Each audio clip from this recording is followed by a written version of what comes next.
এই রিক্সা যাবা? জি, কোথায় যাবেন? Mirpur commerce college. আসেন। দুটো মেয়ে উঠলো রিক্সাতে। দুটো মেয়ে একই ক্লাসে পড়াশোনা করে, নতুন ভর্তি হয়েছে এবার। চলুন কিছু কথা শুনে আসি ওদের। ও হ্যাঁ, ওদের নাম জেরিন এবং নাফিজা। এই গল্পের নায়িকা মূলত জেরিন, যে বড়লোক বাবার একমাত্র আদরের কন্যা, অপরজন মধ্যবিত্ত ঘরের বদমেজাজি অহংকারী মেয়ে। দোস্ত, ক্লাসে এবার তেমন কোনো ভালো কিউট ছেলে আসেনি রে।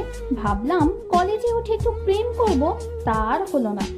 যা আছে সেগুলো দেখে মনে হয় না রেস্টুরেন্টে গিয়ে খাওয়ানোর মতো টাকা আছে। ফক্কিনি সবগুলো। দোস্ত, এভাবে কেন বলিস? কাউকে এতটা ছোট করে দেখা ঠিক না। থাম তুই, চেহারা দেখছিস এক একটার। আর দুদিন আগে প্রথম ক্লাসে একটাকে দেখে তো হাসি থামছিল না আমার। কার কথা বলছিস? আরে ওই যে একটা আসলো ক্লাস শুরুর পর, কি জানি নাম মনে নেই, গাইয়া খ্যাত মার্কা। কি একটা ছেঁড়া তালি মারা শার্ট পরে আসছিল। মাই গড, গিয়ে বসলো আবার পেছনের বেঞ্চে। এইসব মানুষের সাথে ক্লাস করা যায় বল? তুই সবসময় এমন করিস কেন? যাই বলিস দোস্ত, অমন ছেলের সাথে এক ক্লাসে বসে ক্লাস করা আমার পক্ষে সম্ভব না রে। আমার প্রেস্টিজে বাকি। চুপ কর, কলেজে চলে আসছি। চল নামি। আই মামা, রাখেন। রিক্সা থামলো, ওরা দুজন নামলো। জেরিন ওর পাশ থেকে টাকা বের করে হাত বাড়ানোর সময় হঠাৎ বাতাসে রিক্সাওয়ালার মুখের উপর থেকে গামছাটা সরে গেল। আর জেরিন ও নাফিজার চোখ পড়লো তার দিকে। রীতিমতো ভরকে গেল দুজনই।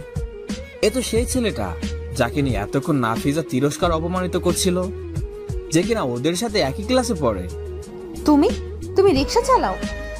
জি। আমি বিশ্বাস করতে পারছি না। আরে বিশ্বাস না করার কি আছে? ওর জামা কাপড় দেখলেই তো বোঝা যায়।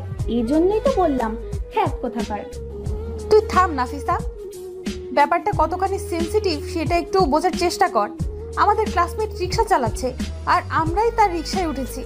এটা তোর কাছে কেমন লাগছে সেটা তোর ব্যাপার, কিন্তু আমার কাছে খুব ইমোশনাল। জেরিন ওর পাশ থেকে আরো কিছু টাকা বের করে নির্দিষ্ট ভাড়ার সাথে যোগ করে ওর হাতে দিল, কিন্তু পরিমাণের বেশি 1 টাকাও না রেখে বাকি টাকা ফিরিয়ে দিয়ে রিক্সা টেনে চলে গেল। জেরিন চলে যাওয়া ছেলেটার দিকে এক নজর তাকিয়ে আছে। নাফিজ এবার বিরক্ত হয়ে জেরিনের হাত টেনে ক্লাসে চলে গেল। এবার রিক্সাওয়ালার সাথে পরিচয় করানোর সময় এসেছে। চলুন পরিচিত হয়ে আসি। আমি জানি সেই রিক্সাওয়ালা। অবাক হতেও পারেন, তবুও বলি, ছোটবেলায় বাবা মা মারা যাওয়ার পর একমাত্র ছোট বোনটাকে নিয়ে এ জীবন যুদ্ধে টিকে আছি। যার দরুন নিজের পড়াশোনা ও বোনকে মানুষ করা, তার এবং আমার খাওয়া থাকার সবকিছুই আমাকে করতে হয়। ভালো ছাত্র হয়, উপবৃত্তির টাকায় পড়াশোনা খরচ চলে গেলেও পেট তো চলে না। তাই স্কুলের পর বিভিন্ন কাজ করে পেট চালাই 2 ভাই বোন। বোনটা খুব ছোট, বয়স 7 বছর। মিরপুর বস্তির এক কোণে তাঁবু খাটিয়ে থাকার মতো জায়গা ওখানকার এক চাচা করে দিয়েছিল বাবা মরার পর। তার খুব ভালো বন্ধু ছিল, সেই সুবাদে তিনি একমাত্র গার্জিয়ান আমাদের। আমি বাইরে এলে ওই বাড়িতেই বোনটাকে রেখে আসি। স্কুল পাস করে এখন কলেজে ভর্তি হয়েছি। শুধু রিক্সা নয়, সময়ের প্রতিক্রমায় বিভিন্ন পেশার কাজ করি। দিনমজুর বললেও ক্ষতি নেই। জীবন সংগ্রাম কতটা কঠিন তা ছোটবেলা থেকে শিখছি। সেদিন রিক্সা চালিয়ে একটু দেরি হয়ে যায় কলেজ যেতে, তাই নাফিসা ওইভাবে বলছিল। আরো নানান ধরনের যে উপাধিগুলো আমার উপর প্রদান করলো, তাতে বিন্দুমাত্র অপমানিত বোধ করিনি। কেন জানেন? কারণ ওই অনুভূতিটা এখন একটুও নেই। থাকলে হয়তো অনেক আগে না খেয়ে মরতে হতো। কতজন কত কি বলে তাতে কিছু মনে করি না। আমার রিজিক আমাকেই খুঁজে নিতে হবে। কেউ এসে খাইয়ে দেয় না। উপরে বসে যিনি সব কলকাঠি নাড়েন তিনিই পথ দেখান, আর আমি সেই মতো ব্যবস্থা করতে নিত্যদিনের মতো যাত্রা করি। আজ সকালে 60 টাকা ইনকাম করেছি, তাই এখন সময় হয়েছে বাড়ির পাশে রিক্সা জমা দিয়ে কলেজে আসার। বোনের জন্য কয়টা চকলেট কিনে নিতে হবে, না হলে কেঁদে আমার কোলেই ঘুমিয়ে যাবে। আপন বলতে ওই আমার সব। খুব ভালোবাসি আমার ছোট বোনটাকে। কলেজে যাবার মতো তেমন ভালো কোনো জামা নেই। গতবার এক লোককে রিক্সায় উঠিয়েছিলাম শীতের সময়। খালি গায়ে কাঁপছিলাম দেখে একটা জামা আর চাদর কিনে দিছিল। সেদিন অনেক কেঁদেছিলাম। ওই স্যারকে এখনো কোথাও দেখলে খুব যত্ন আর সম্মান করে রিক্সায় তুলি। খুশি হয়ে কিছু বকশিশ দেয়। খুব ভালো মানুষ উনি। সে জামাটাই পরে কলেজে যাই। যদিও পুরনো হয়ে গেছে, তবুও এটাই সম্ভব। পরিচয় পেয়ে কি খারাপ লাগছে? খারাপ লাগলেও কিছু করার নাই, কারণ আল্লাহ সবাইকে সবকিছু দেন না। হয়তো সময় বিশেষ কোনো মিরাকেল ঘটে। চলুন পরের কাহিনী নিয়ে কথা বলি। এদিকে নাফিজা ক্লাসে ঢুকে সবাইকে আমার ব্যাপারটা খুলে বলল। দু একজন ছাড়া সবাই হাসাহাসি তামাশা করলো আমাকে নিয়ে। জেনের বাধা সত্ত্বেও নাফিজা খুব মজা নিল। আমি ক্লাসে ঢুকতে সবাই মিলে একসাথে বলতে শুরু করলো, এই দেখ দেখ, আমাদের রিক্সাওয়ালা এসেছে। কি মামা, যাবা নাকি? শালা দিন মজুর খ্যাত কোথাকার এই শ্রমিক, আজ কত কামাইছিস? কথাগুলো খুব হাসি তামাশা করে বলতে থাকলো। আমি ছলো ছলো চোখ নিয়ে সবার দিকে একবার চোখ বুলিয়ে মাথা নিচু করে শেষ বেঞ্চে বসে পড়লাম। বুকের ভেতরটা খুব যন্ত্রণা অনুভব করছে। ভাবছি এই ধনীর দুলালেরা কি পড়াশোনা শিখছে? হতে পারে দিনমজুর, তাই বলে কি কোনো মূল্য নেই সমাজে? আমার মতো আরো হাজারো দিনমজুর আছে, তাদেরকেও কি এরা মূল্য দিচ্ছে? লজ্জা পায়নি, কিন্তু কষ্ট হচ্ছে কথাগুলো শুনে। শুধু বারবার একটা কথাই বলতে ইচ্ছে করে, আমার জায়গায় একবার নিজেদের বসিয়ে দেখো, জীবনটা কত কঠিন। সবারই ওই খোঁচানি কথাগুলো কানে বেজেছে। দু এক ফোঁটা জল গড়িয়ে পড়লো বইয়ের উপর। নাফিজা খুব হাসি আসছে আমাকে এইভাবে সবার কাছে তুলে ধরতে পেরে, কিন্তু কারো উপর রাগ হচ্ছে না। ওরা আমারই বন্ধু, একই ক্লাসে পড়ি। হঠাৎ সবাইকে থামিয়ে দিল জেরিন। আশ্চর্য, কি শুরু করছিস সবাই? একটা মানুষকে এভাবে কেন অপমান করছিস? ওলে বাবালে, দেখ দেখ মাদার টেরেসার নাতনি কি বলে। তোর খুব কষ্ট হচ্ছে নাকি রে? কেন হবে না বল, সেও তো আমাদেরই মতো একজন নাকি? তাহলে এত খারাপ ইমপ্রেশন কেন ওর জন্য? ও রিক্সা চালায়, এজন্য কেউ মানুষ না? ওকে নিয়ে আর কেউ একটা কথাও বলবি না, খবরদার। নাফিসা, তুই নিজেকে যতটা জমিদার ভাবিস, আসলে তোর পরিবার কেমন তা আমার থেকে ভালো কেউ জানে না। আর কখনো আমার সামনে কাউকে কিছু বলার আগে 10 বার ভাববি, আর নিজের পজিশনটাও ভেবে নিবি। আর বাকি যারা আছো, তোমরা মানুষকে মূল্যায়ন করতে শেখো। কাউকে অপমান করার আগে ভেবে দেখো সেই অপমান তোমাদের করলে কতটা কষ্ট লাগতে পারে।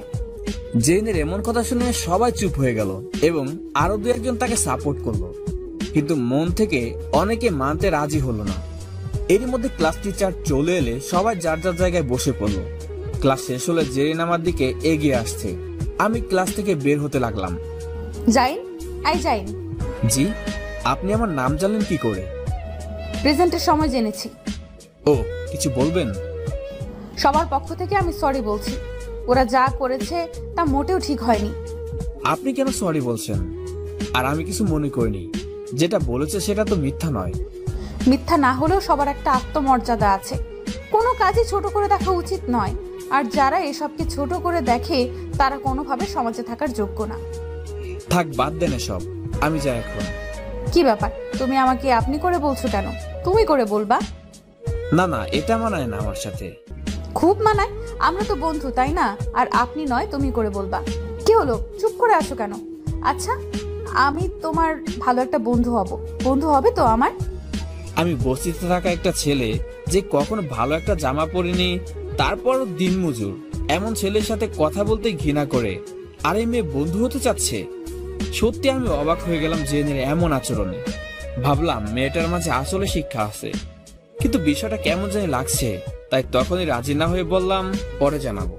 জেরিনের থেকে বিদায় নিয়ে চলে এলাম রিক্সা নিতে। সারাটা বিকেল যা ইনকাম হবে তা দিয়েই দুজন মানুষ খেতে পারবো। আমি কখন আধ পেটা বা না খেয়েও আমার ছোট বোনটাকে খাইয়েছি। তাই জলদি এসে রিক্সা নিয়ে বের হলাম। এখন কলেজ ছুটি হওয়াতে সবাই বের হয়েছে। মুখটা ঢেকে নিয়ে গেটের সামনে দাঁড়ালাম। ঘন্টাখানিক পর আবার এসে ওখানে এলাম। দেখি আমাদের এক স্যার মাহিম স্যার রিক্সার জন্য অপেক্ষা করছে। আমি একটু এগিয়ে গিয়ে বললাম, স্যার কোথায় যাবেন, উঠুন। এই তো 10 নম্বরে যাব। উঠে পড়ুন স্যার। তুমি এত অল্প বয়সে লেখাপড়া না করে রিক্সা চালাও? তোমার বাবা কি করেন? আমি এতিম স্যার। ও আচ্ছা। আর আমি পড়াশোনা করি। যাক, ভালো তো। কোথায় পড়ো? আপনারই কলেজে। কি বলো তুমি? জি স্যার, আমি যাইনি। প্রথম বর্ষের ছাত্র, বিজ্ঞান বিভাগের। গতকাল আপনি ক্লাসে যার পড়া নিয়েছিলেন। ও মাই গড, তোমার মেধা আছে অনেক, কিন্তু তোমার এমন অবস্থা দেখে সত্যি খুব খারাপ লাগলো। তবে আমি কথা দিচ্ছি, তোমার জন্য কিছু একটা করব। স্যার সবকিছু জেনে নিলেন আমার ব্যাপারে, আর নামার সময় একটু বাড়িয়ে টাকা দিলেন। আমি জোর করেও ফেরাতে পারলাম না। হাতে টাকা গুজে দিয়ে আর একটা কোল্ড ড্রিঙ্কস দিয়ে বললেন সাবধানে কাজ করবে, সন্ধ্যা হয়ে গেছে, এখন আমাকে ফিরতে হবে। রিক্সা জমা দিয়ে আর দিনের ভাড়াটা দিয়ে বাকিটা নিয়ে ডাল চাল কিনে বোনের জন্য কিছু চকলেট নিয়ে কুড়ে ঘরে ফিরলাম। গিয়ে দেখি বোনটা আমার ঘুমিয়ে আছে। ফাতেমা আপু, দেখ তোর ভাই এসেছে, তোর জন্য কত চকলেট এনেছে, খাবি না? বোন আমার চোখ খুলে চকলেট আর আমাকে দেখে হাসি মুখে আমার কোলে এসে জড়িয়ে ধরে বলল, তুমি আমার ভালো ভাইয়াটা, চকলেট কামু। আমি একটা চকলেট খুলে ওর মুখে দিলাম। ও খুশি মনে খাচ্ছে আর আমার জামা খুলে রাখতে জামা ধরে টানছে। হয়তো বুঝতে পারে ভাই কষ্ট করে এসেছে, একটু কাজ করে এগিয়ে দিলে ভাইয়ের কষ্ট কমবে। এটাই তো ভাই বোনের ভালোবাসা। ওকে বসিয়ে রেখে চুলে ভাত রান্না করতে শুরু করলাম। পাশাপাশি বই নিয়ে বসে পড়াগুলো দেখছি। প্রতিদিন পড়াগুলো না করলে ভালো রেজাল্ট করতে পারবো না। যত কষ্টই হোক না কেন পড়াশোনা করতেই হবে আমাকে। একদিন আমিও 10 জনের একজন হব। আমার বোনটাকে সুন্দর জামা কিনে দিব, রেস্টুরেন্টে বসে সাহেবদের মতো খাবো, পেট ভরে একটু ভালো খাবার খেতে পারবো। আল্লাহ হয়তো আলোর মুখ দেখাবেন একদিন। ভাত রান্না হয়ে গেছে। বোনটা আমার খাবে বলে কান্না শুরু করেছে। ছোট মানুষ তো সহ্য করতে পারে না, হয়তো তার ভাইয়ের মতো। জলদি খাবার খাইয়ে দিয়ে ওকে ঘুম পাড়িয়ে দিলাম, তারপর নিজে খেলাম। বোনকে বুকে জড়িয়ে রাতের ঘুমে অচেতন হয়ে গেলাম। পরদিন ক্লাসে গেলাম। যেদিন দ্বিতীয় বেঞ্চে বসে আছে দেখলাম, চুপ করে পাশ দিয়ে পেছনে যেতে লাগলাম। তখন জেরিন আমার হাত ধরে ওর পাশে রাখা সিটে আমাকে বসিয়ে দিল। এই প্রথম কোনো এক মেয়ের হাতের ছোঁয়া লাগলো। কেমন জানি কেঁপে উঠলাম একরকম। তাও যে সে মেয়ে নয়, কোন এক বাবার আদুরে রাজকন্যা। চুপ করে আছি দেখে যে নিজেই বলল, কি হলো, কথা বলো না কেন? এমন আজ তোমার সব কিছু আমাকে বলবে, আমি সব কিছু শুনতে চাই। কি বলবে তো? আমাদের কথা বলা দেখে বাকিরা সব খারাপ নজরে তাকাচ্ছে, বিশেষ করে নাফিজা। কোনোভাবে আমাকে সহ্য করতে পারছে না। কি জানি ওর কি ক্ষতি করে ফেলেছি। আজ মাহিম স্যারের ক্লাস আছে। স্যার ক্লাসে এসে আমাকে দেখে জিজ্ঞেস করলো কেমন আছে। সবার উদ্দেশ্যে বললেন, আজ তোমাদের একজন সংগ্রামী মানুষের গল্প বলবো, শুনবে সবাই? জি স্যার, শুনবো। জন্মের পর থেকে যে বাবা মায়ের আদর ভালোবাসা খুব অল্প সময় পেয়েছে, তার কষ্টটা বুঝতে পারো তোমরা? একটা এতিম বাচ্চার অসহায়তা অনুভব করতে পারো? জি স্যার, খুবই মর্মান্তিক। কে স্যার এই সেই লোক? বলছি, সে তার ছোট পিচ্ছে একটা বোনকে নিয়ে থাকতো। সারাদিন হাড় ভাঙা খাটুনি খেটে দুবেলা খাবার জোগাড় করত, খেয়ে বা না খেয়ে কাটাতো। কিন্তু কখনো ভিক্ষা করেনি, কারো কাছে হাত পাতেনি। জীবন যুদ্ধে সে শক্তিশালী একজন যোদ্ধা। ওয়াও স্যার, তাহলে তো তিনি আসলে অসাধারণ একজন মানুষ। এমন মানুষকে তো সেলুট জানানো উচিত। সবচেয়ে আশ্চর্যজনক বিষয়টা কি জানো? এত পরিশ্রমের পরও সে নিজের পড়াশোনা চালিয়ে গেছে। মেধাবী ছাত্রদের অন্যতম একজন, যার দারুণ সে এগিয়ে গেছে সাফল্যের দ্বার প্রান্তে। স্যার, ইনি কি কোনো ঐতিহাসিক কেউ? এমন মানুষও কি কেউ আছে এখনকার সময়? না, সে ঐতিহাসিক কেউ নয়। সে আমাদের এই ক্লাসেরই ছাত্র, তোমাদের বন্ধু জাইন ওয়াশিদ। স্যারের কথাগুলো সবাই যে আগ্রহ নিয়ে শুনছিল, এবার তারা সবাই আমার দিকে অবাক দৃষ্টিতে তাকিয়ে আছে। মনে হচ্ছিল তারা কোনো ইতিহাসের পাতায় উঠানো কোনো মহাপুরুষের গল্প শোনার অপেক্ষায় ছিল। কিন্তু আমার জীবনের গল্প স্যারের মুখে কতটা শোভা পেল বা বলাটা কতটুকু সার্থক হলো, তা হয়তো স্যারের এক্সপ্রেশন দেখে বোঝা যাচ্ছে। হাতে গোনা 2-1 বাদে বাকি সবাই আমাকে নিয়ে যে এতদিন তিরস্কার করতো, তা হয়তো এখন আর নেই। তারপর স্যার আর কিছু কথা বলল। সবকিছু শোনার পর সবার চোখে জল ছলছল করছে, হয়তো মন ছুঁয়ে গেছে তাদের। তারপর যেদিন সে অনেকেই নিজের স্থান ছেড়ে উঠে দাঁড়ালো এবং আমার এমন পরিশ্রম করা, সংগ্রাম করে বেঁচে থাকার সাহসিকতা ও ইমোশন গুলো নিজের মতো করে নিয়ে হাততালি দিতে শুরু করলো। নিজেকে তখন খুব একা লাগছিল না। হয়তো সব বন্ধুদের ভিড়ে আমিও নিজেকে তাদের একজন ভাবতে লাগলাম। স্যার বললেন, আজ থেকে তোমরা কেউ ওর পোশাক চলাফেরা নিয়ে কটাক্ষ করবে না, বরং তাকে সব দিক থেকে গড়ে তুলবে তোমাদের মতো করে। স্যারের এই উপস্থাপনাটা সবার কাছে ভালো লাগলো। তিনি লাইব্রেরিতে সকল টিচারের সামনে আমার কথাগুলো জানালেন। তাই সব টিচাররা আমাকে খুব স্নেহ ভালোবাসত এবং সবার থেকে অন্যভাবে দেখতো। সেটা অনুভূতি নয়, কারণ আমি করুণা ও সহানুভূতি নিয়ে বাঁচতে চাই না। কলেজ ছুটির সঙ্গে সঙ্গে জেরিন সহ অনেকে এসে আমাকে ঘিরে ধরলো। গতদিনের বাজে ব্যবহারের জন্য সবাই স্বীয় দোষ অকপটে স্বীকার করে ক্ষমা চাইলো এবং আমাকে টিকে থাকার জন্য উৎসাহ দিল। একসাথে অনেকগুলো বন্ধু পেলাম, তাদের বন্ধুসুলভ আচরণটাও খুব ভালো লাগলো। সবশেষে জেরিন আমাকে নিয়ে বাইরে এলো। জায়েন, তোমার সবকিছু আজ শুনতে চাইছিলাম তোমার মুখ থেকে, কিন্তু তার আগে স্যার সবটা জানিয়ে দিল। আমরা হয়তো তোমাকে তোমার প্রাপ্য সম্মানটুকু দেওয়ার যোগ্য না। তুমি আসলে খুব মহান মানুষ, আর তোমার সাথে বন্ধু হয়ে একসাথে চলতে পেরেও নিজেকে ধন্য মনে করছি। থামুন না, এভাবে কেন বলছেন? এভাবে বললে আমার খারাপ লাগবে। আমি অতটাও নই যতটা বলছেন। আমি সাধারণ কেউ। এটাই তোমার বড় গুণ, বুঝলে? আর হ্যাঁ, যদি একবার আপনি আপনি করো তবে কান টেনে ছিঁড়ে ফেলবো। তুমি করে বলো। আচ্ছা ঠিক আছে, বলবো। এবার খুশি তো? চলো ক্যান্টিনে যাই। ওখানে গিয়ে কি করব? ক্ষুধা লাগছে, খাবো, চলো। না, তুমি যাও, আমার ক্ষুধা লাগেনি। তুমি গিয়ে খেয়ে নাও। আরে আমি একা খাবো না বলেই তো তোমাকে নিয়ে যাব বলে বললাম। দেখো, আমার ওখান থেকে খাবার মতো টাকা নাই, তাই ওখানে যাওয়ার ইচ্ছেও কখনো আসেনি। কিছু মনে করো না, তুমি যাও। আজই আমি কি বলেছি তোমার থেকে খাবো? না, তুমি আমাকে বলোনি। তাহলে আমি তো নিয়ে যাচ্ছি তোমার সাথে বসে খাবো বলে। চলো। না না, আমি খাবো না। যেদিনকে আমাকে অনেকগুলো টাকা বকশিশ দিবে, সেদিন আমার বোনের জন্য কিছু কিনে যদি টাকা থাকে তবে আমিও কিছু খাবো আর তোমাকেও বলবো। তোমার সাথে এখানে বসে খাবো। আর আমার ছোট বোনটা? না না, তুমি যাও।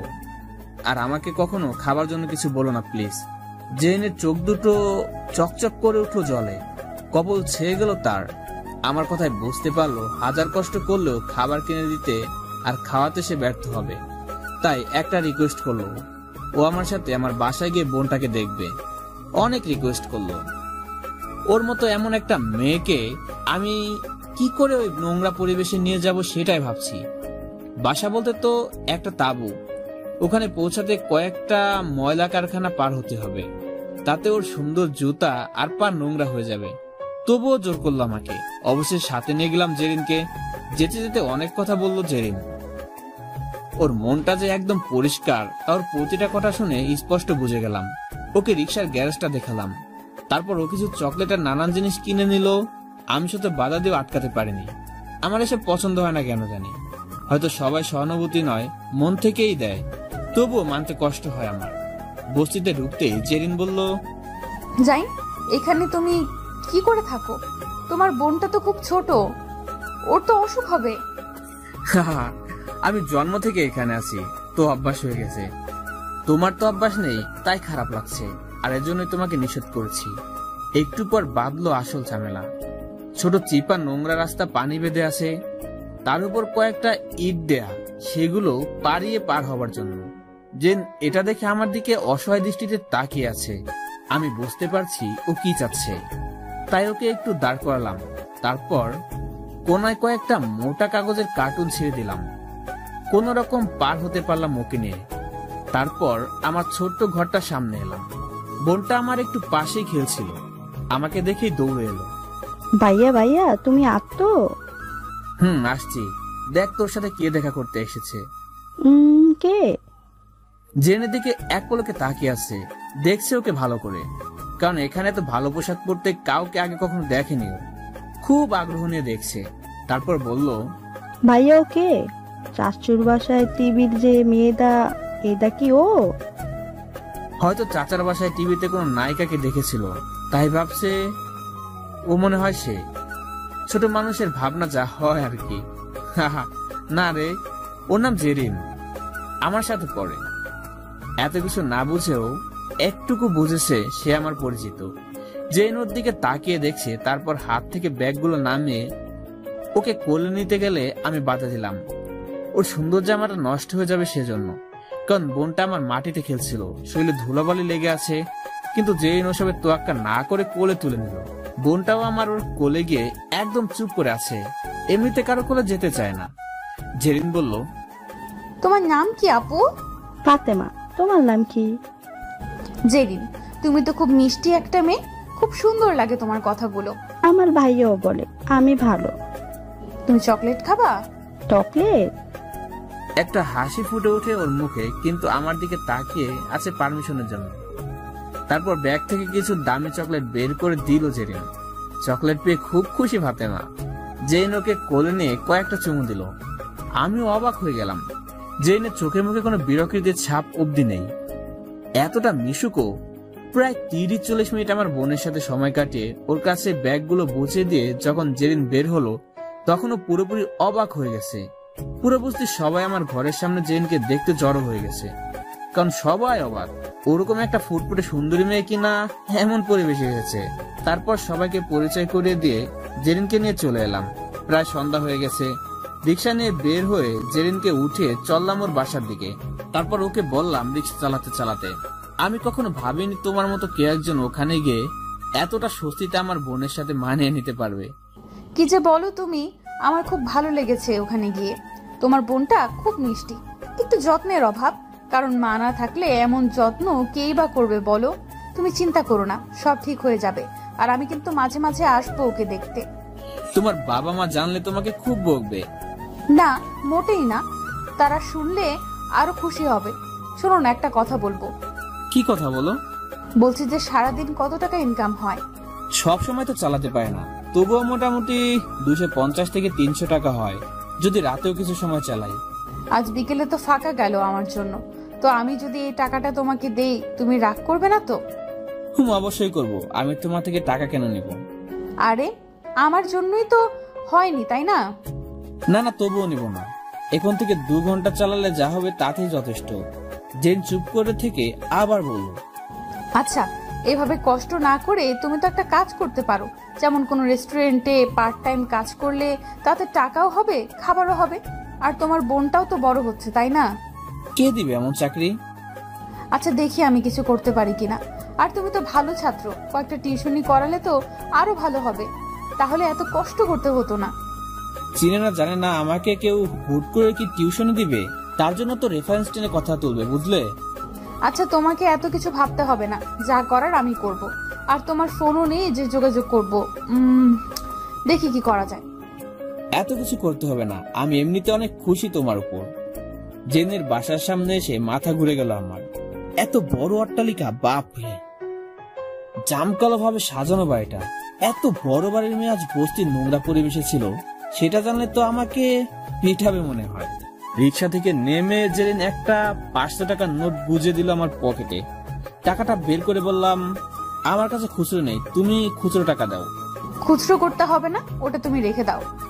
না না, আমি নিতে পারবো না। নিতে হবে। বেশি কথা বললে সোজা বাসায় টেনে নিয়ে গিয়ে বাপিকে বলে দিব, তখন বুঝবা মজা। ভয়ে আমার গলা শুকিয়ে গেছে। চুপচাপ ওর কথা মেনে নিলাম। ও মুচকি এসে চলে গেল, আমিও চলে এলাম। 3 দিন পর কলেজে এসে ক্লাসে ঢুকতে দেখি কেউ নেই, সব ফাঁকা। বুঝলাম না কেউ আসেনি কেন। একজন এসে বলল সবাই কমন রুমে আছে, ওখানে যেতে। আমিও গেলাম ওখানে। ভেতরে ঢুকতে সবাই একসাথে চিল্লিয়ে বলল, happy birthday Zain, many many happy returns of the day. আজ আমার জন্মদিন, অথচ আমারই মনে নেই। অস্বাভাবিক কিছু নয়, কারণ গরিবের সব দিনই সমান। নুন আনতে যার পান্তা ফোরায় তার আবার জন্মদিন। তবে আশ্চর্যের ব্যাপার হলো ওরা কি করে জানলো? তখন জেরিনে গিয়ে এসে বলল, স্যারের কাছে জানতে পারলাম আজ তোমার জন্মদিন, তাই সবাই মিলে তোমাকে একটা সারপ্রাইজ দিলাম। খুশি হয়েছো? খুশির থেকে অবাকটা বেশি হয়েছি। অবাক হওয়ার কিছুই নেই, তুমি আমাদের সবার বন্ধু, এতটুকু তো করতেই পারি। কিন্তু এটা ভেবো না যে সারপ্রাইজটা শুধু এতটুকুই, তোমার জন্মদিনের গিফটও আছে। মানে? আমরা সবাই মিলে তোমার জন্য কিছু গিফট কিনেছি। কি গিফট? জেরিন সহ সবাই এসে বড় একটা বক্স ধরিয়ে দিল, মোটামুটি ভারী। ভিতরে কি আছে বুঝতে পারছি না। তারপর কেক কাটার পালা। জেন আমার হাত ধরে কেক কাটতে শুরু করলো। দ্বিতীয়বার জেনের হাতের ছোঁয়া পেলাম।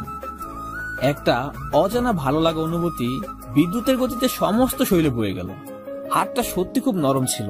সবাই মিলে আমার জন্মদিনটা এভাবে আয়োজন করে এত মজা করে করবে, এটা আমার কাছে স্বপ্ন ছাড়া কিছু নয়। তবুও তা বাস্তবে রূপ নিল। তারপর কলেজ শেষে জেন আমার সামনে এসে বলল, এই যে মিস্টার। বলো। সবার গিফট নিলে আমার গিফট নিলে না? সবাই মিলে তো দিলে, আর কি? সেটা সবার পক্ষ থেকে, কিন্তু আমি পার্সোনাল ভাবে দিব তো। কি দিবা আবার?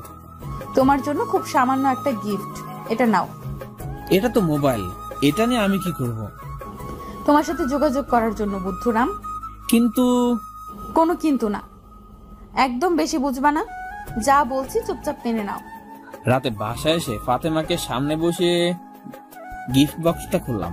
ফাতেমা ভীষণ আগ্রহ নিয়ে অপেক্ষা করছে। বক্সটা খোলার পর আমি সত্যি খুব অবাক হয়ে গেলাম। কয়েকটা শার্ট প্যান্ট গেঞ্জি আমার জন্য এবং ফাতেমার জন্য। কিছু খাবারের প্যাকেটও আছে।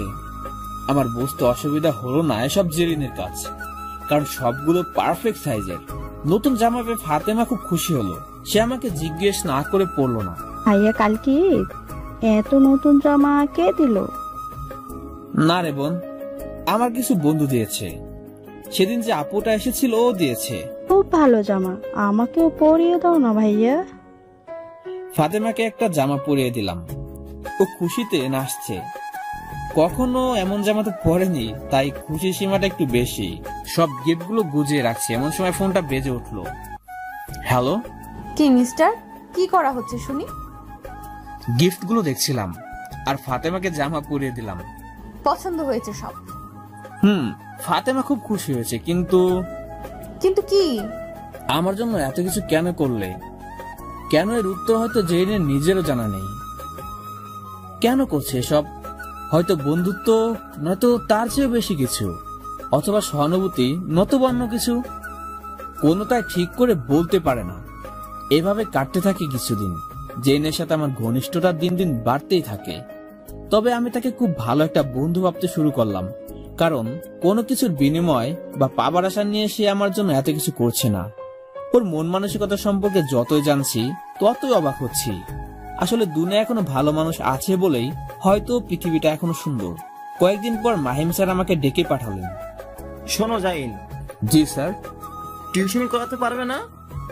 সেটা তো পারবো, কিন্তু স্যার আমার কাছে কে দিবে টিউশনি করাতে? আমার এক পরিচিত অভিভাবক আছেন, ওনার ছোট দুটো বাচ্চা আছে। ছোটটা 4th শ্রেণী আর বড়টা হয়তো একটু বড় হবে। ওদের জন্য ভালো একটা টিচার খুঁজতে কাল আমাকে জানিয়েছিল। বেশ ভালো পারিশ্রমিকও দিবে। তখন তোমার কথা মনে পড়লো। এখানে টিউশনি করালে তোমার হয়তো আর রিক্সা চালানো লাগবে না, এমনকি খুব ভালো করে চলতে পারবে। তারপর আরো 2-1টা টিউশনি তখন নিজে জোগাড় করতে পারবে। আমি ঠিকানা লিখে দিচ্ছি, তুমি আজই বিকেলে ওখানে যাবে। আর আমি ওনাকে কল করে জানিয়ে দেবো, কেমন? ধন্যবাদ স্যার, চিরকৃতজ্ঞ থাকবো। তোমার জন্য কিছু একটা করতে পেরে আমার নিজেরও ভালো লাগছে। আচ্ছা স্যার, তাহলে আমি আসি। আচ্ছা এসো, আর আমাকে জানিও। আচ্ছা স্যার। কলেজ থেকে বের হয়ে আল্লাহর কাছে শুকরিয়া আদায় করতে করতে এগিয়ে যাচ্ছি। ফাতেমাকে দুপুরে খাইয়ে ঘুম পাড়িয়ে তারপর বের হই ঠিকানা মতো। বাসার সামনে গিয়ে দাঁড়িয়ে আছি, কাউকে দেখতে পাচ্ছি না। দারোয়ানও মনে হয় নেই। অগত্য অপেক্ষা করা ছাড়া আর কোনো উপায় নেই। হঠাৎ রিক্সা থেকে এসে দাঁড়ালো বাসার সামনে। আমি পিছনে ঘুরে তাকাতেই অবাক হয়ে গেলাম। জেরিন এখানে কি করছে? জেরিন রিক্সা থেকে নেমে আমাকে দেখে ও অবাক হয়ে গেছে। জাইন, তুমি এখানে কি করছো? আমি তো এসেছিলাম ওই বাসায় নাকি একজন টিউটর লাগবে, মাহিম স্যার বলে পাঠালো, তাই আসছি। কিন্তু তুমি এখানে কি করছো? জেন আমার কথা শুনে মুচকি হাসি হাসছে চুপ করে। তারপর বলল, চলো ভেতরে যাই। ততক্ষণে দারোয়ান এসে গেট খুলে দিয়ে জেনকে আপামনি বলে সালাম দিল। বুঝলাম পরিচিত, কিন্তু এবারের সাথে তার সম্পর্ক কি সেটা মিলাতে পারছি না। ভেতরে গিয়ে একজন মধ্যবয়সী লোক এলেন। সাথে সাথে জেন তাকে ইশারা দিল, কিন্তু আমি তার ইশারা দেখেও বুঝলাম না। আমাকে সোফায় বসতে দিল। জেন সে লোককে রুমে নিয়ে গেল। কিছু সময় পর লোকটা এসে বলল, তুমি তাহলে জাইন? জি। মাহিম স্যারকে বলেছিলাম একটা ভালো ছেলে দরকার। আসলে আমার দুটো মেয়ে, বড় মেয়ে ক্লাস 8-এ আর ছোট মেয়ে ক্লাস 4-এ পড়ে। তো তুমি পারবে তো ওদেরকে পড়াতে? জি, আমার কোনো সমস্যা হবে না। সপ্তাহে কতদিন পড়তে হবে? তুমি যদি 3-4 দিন পারো বা 6 দিন পারো, সেভাবেই তোমার পারিশ্রমিক পাবে। এসব নিয়ে ভাবতে হবে না, মাহিম স্যার আমাকে বলেছে সব। আচ্ছা, আমি 6 দিন পারবো। কখন পড়াতে হবে? বিকেলে এসে পড়াবে। আচ্ছা তাহলে আজ তোমার স্টুডেন্টের সাথে পরিচিত হয়ে যাও, কাল থেকে পড়ানো শুরু করো, কেমন? আচ্ছা ঠিক আছে। উনি ভেতরে চলে গেলেন। আমি বসে আছি আর ভাবছি জেরিন কেন এখানে, আর এই লোকটার কি হয়। তারপর জেরিন সহ আমার স্টুডেন্টরা এলো। জেরিন ওদের সাথে আমাকে পরিচয় করিয়ে দিল। কিছু কথাবার্তা বলে আমি বিদায় নিয়ে চলে এলাম। কাল থেকে নতুন একটা অধ্যায় শুরু হবে আমার। রাতে জেরিন কল দিল। মাস্টার সাহেব, কি করছেন? ভাবনায় ডুবেছিলাম। কিসের তো ভাবনা এখন? কাল থেকে পড়াবে আর তোমাকে কষ্ট করতে হবে না। কিন্তু তুমি ওখানে কি করছিলে? ওদের সাথে তোমার সম্পর্ক কি? ও আচ্ছা, তোমাকে তো বলা হয়নি। যাদেরকে তুমি পড়াবে ওরা আমার কাজিন, খালাতো বোন হয় আমার। খালুকে আমি বলে দিছি তোমার কথা, বুঝলে হাদারাম? ও তাই বলো। আর হ্যাঁ, দুজনকে পড়ানোর জন্য তোমাকে 8,000 টাকা দিবে। ঈদের সময় বোনাসও পাবে, টেনশন করো না। আমার খালু খুব ভালো মানুষ, আর বন্ধুটাও মিশুক আছে। ইয়া আল্লাহ, এত টাকা কেন? এত টাকা দিয়ে আমি কি করব? ইয়া আল্লাহ, এত টাকা কেন? এত টাকা দিয়ে আমি কি করব? আগামীকাল টিউশনি এমনি ভালো করে পড়ালে ভালো টাকা পাবে। আর হ্যাঁ, পরশু শুক্রবার বিকেলে ঘুরতে যাব, ফাতেমাকেও নিয়ে আসবে। কোথায় যাবে? যেখানে মন চায় সেখানে। এত প্রশ্ন কেন করো? নাক ফাটিয়ে দিব কিন্তু। আচ্ছা, আর প্রশ্ন করবো না। এখন কি খাবে? আলু ভর্তা করেছি আর ডাল। আচ্ছা, খেয়ে ঘুমিয়ে যাও, কাল সকালে ক্লাসে দেখা হবে। আচ্ছা, তুমিও ঘুমিয়ে যাও খেয়ে। একটা কথা বলবো জাইন? বলো। আমি না, থাক, পরে কখনো বলবো। কি কথা? বলো না। না, উপযুক্ত সময় এলে তখন বলবো। আচ্ছা, অপেক্ষায় থাকলাম। শুক্রবার বিকেলে জেনুর গাড়ি নিয়ে সোজা আমার বস্তির সামনে এলো। তারপর কল দিয়ে ফাতেমাকে নিয়ে আসতে বলল। ফাতেমা খুব খুশি হয়ে নতুন জামা পরে আমার হাত ধরে আসছে। আমি জেনের সামনে নতুন জামা পরে একটু লজ্জা বোধ করছি। পুরনো জামা পরার মাঝে কেন জানি একটা অন্যরকম ভালো লাগা কাজ করে। কিন্তু আমার পুরনো জামা তো লোক সমাজে চলে না। জেন আমার দিকে অপলকে তাকিয়ে আছে। খুব সুন্দর লাগছে তোমাকে জাইন। আর ফাতেমা কত কিউট একটা মেয়ে, এখন বোঝা যাচ্ছে। সবই তো তোমার জন্যই হয়েছে। চির কৃতজ্ঞ থাকবো আমরা দুজন তোমার কাছে। প্লিজ জাইন, এভাবে বলো না। ফাতেমাকে আমার কোলে দাও। জেন ফাতেমাকে কোলে তুলে চুমু খাচ্ছে, কিন্তু ওর দিকে না তাকিয়ে আমার দিকে তাকিয়ে। ওর চোখে আজ কেমন জানি অন্য কিছু দেখতে পাচ্ছি, কিন্তু সে চোখের ভাষা হয়তো আমার বোধগম্যের বাইরে। ফাতেমা জেনকে চুমু দিল, তারপর গাড়িতে উঠে বসলাম। জেন আর আমার মাঝে ফাতেমা বসে আছে। ফাতেমার ঘাড়ের উপর দিয়ে একটা হাত রেখেছে জেরিন। একটু পর ফাতেমাকে কোলের উপর বসে জেরিন সরে এসে বসলো আমার খুব পাশে। জেন ওর হাতটা আমার হাতের উপর রেখে সামনে তাকিয়ে রইল। আমি কিংকর্তব্য বিমূঢ় হয়ে ওর দিকে তাকিয়ে আছি। একটু পর জেরিন আমার দিকে বলল, কি ব্যাপার, এইভাবে তাকিয়ে কি দেখো আমাকে? মতলব কি তোমার? এখনো তাকিয়ে আছো কেন? আর এটা কি, আমার হাত ধরলে কেন? আমি কখন হাত ধরলাম? যাই, এটা কিন্তু একদম ঠিক না। আমি জেনের এমন কথা শুনে আকাশ থেকে পড়ে মাটিতে তলিয়ে যাচ্ছি। কি বলবো কিছু বুঝতে পারছি না। ওর এক্সপ্রেশনটা খুব রুড হয়ে আছে। ও কি মজা করে বলছে না সত্যি রেগে আছে তা বোঝা মুশকিল।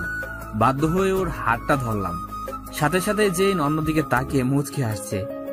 আমি অবুঝ বাচ্চার মতো ওর হাতটা শক্ত করে ধরে থাকলাম।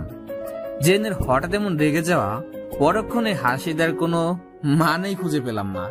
হয়তো আমার মতো ছেলেরা সব না খোঁজে ভালো, কারণ বাস্তব জীবন অনেক কঠিন। ঘোরাঘুরি শেষে জেন আমাকে বলল, জানি একটা কথা বলবো, কিন্তু তুমি কিভাবে নিবে জানি না। কি কথা শুনি আগে?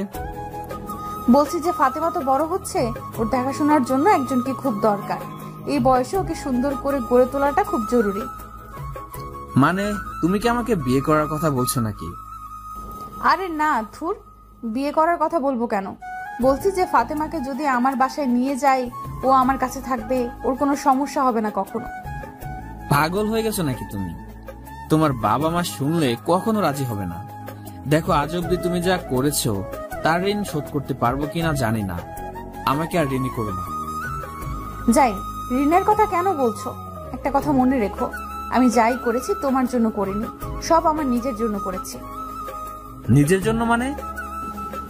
কিছু না, এটাই ফাইনাল। আমি আজই আব্বুর সাথে কথা বলবো। এখন চলো, বাসায় রেখে আসি তোমাকে। আচ্ছা, ফাতেমা তোমার কাছে গেলে আমি একা হয়ে যাব, তো ওকে ছাড়া থাকবো কি করে? বিয়ে করে বউ নিয়ে থাকো। চলো এখন। মানে? জেনে কিছু কিছু কথা আমার বোঝার সাধ্য নেই, তবে ওর সহজ সরল মনটা যখন হঠাৎই রেগে আগুন হয়ে যায় তখন খুব মিষ্টি লাগে। দিন দিন কেন যেন সবকিছু ভালো লাগে। আগে কখনো কারো প্রতি এতটা আকর্ষণ হতো না, এখন কেন হচ্ছে সেটাও জানি না। জেন আমাদের এগিয়ে দিয়ে ওর বাসায় চলে গেল। রাত ওর বাবা এলে, বাপি, ও বাপি, কফি খাবে? আমি বানিয়ে আনি। বাইরে থেকে তো খেয়ে এসেছি, সেটা তো বড় কথা নয়। আমার পাগলি মেয়েটার কিছু একটা প্রয়োজন, সেটা কি জলদি বলে ফেলো তো মামনি।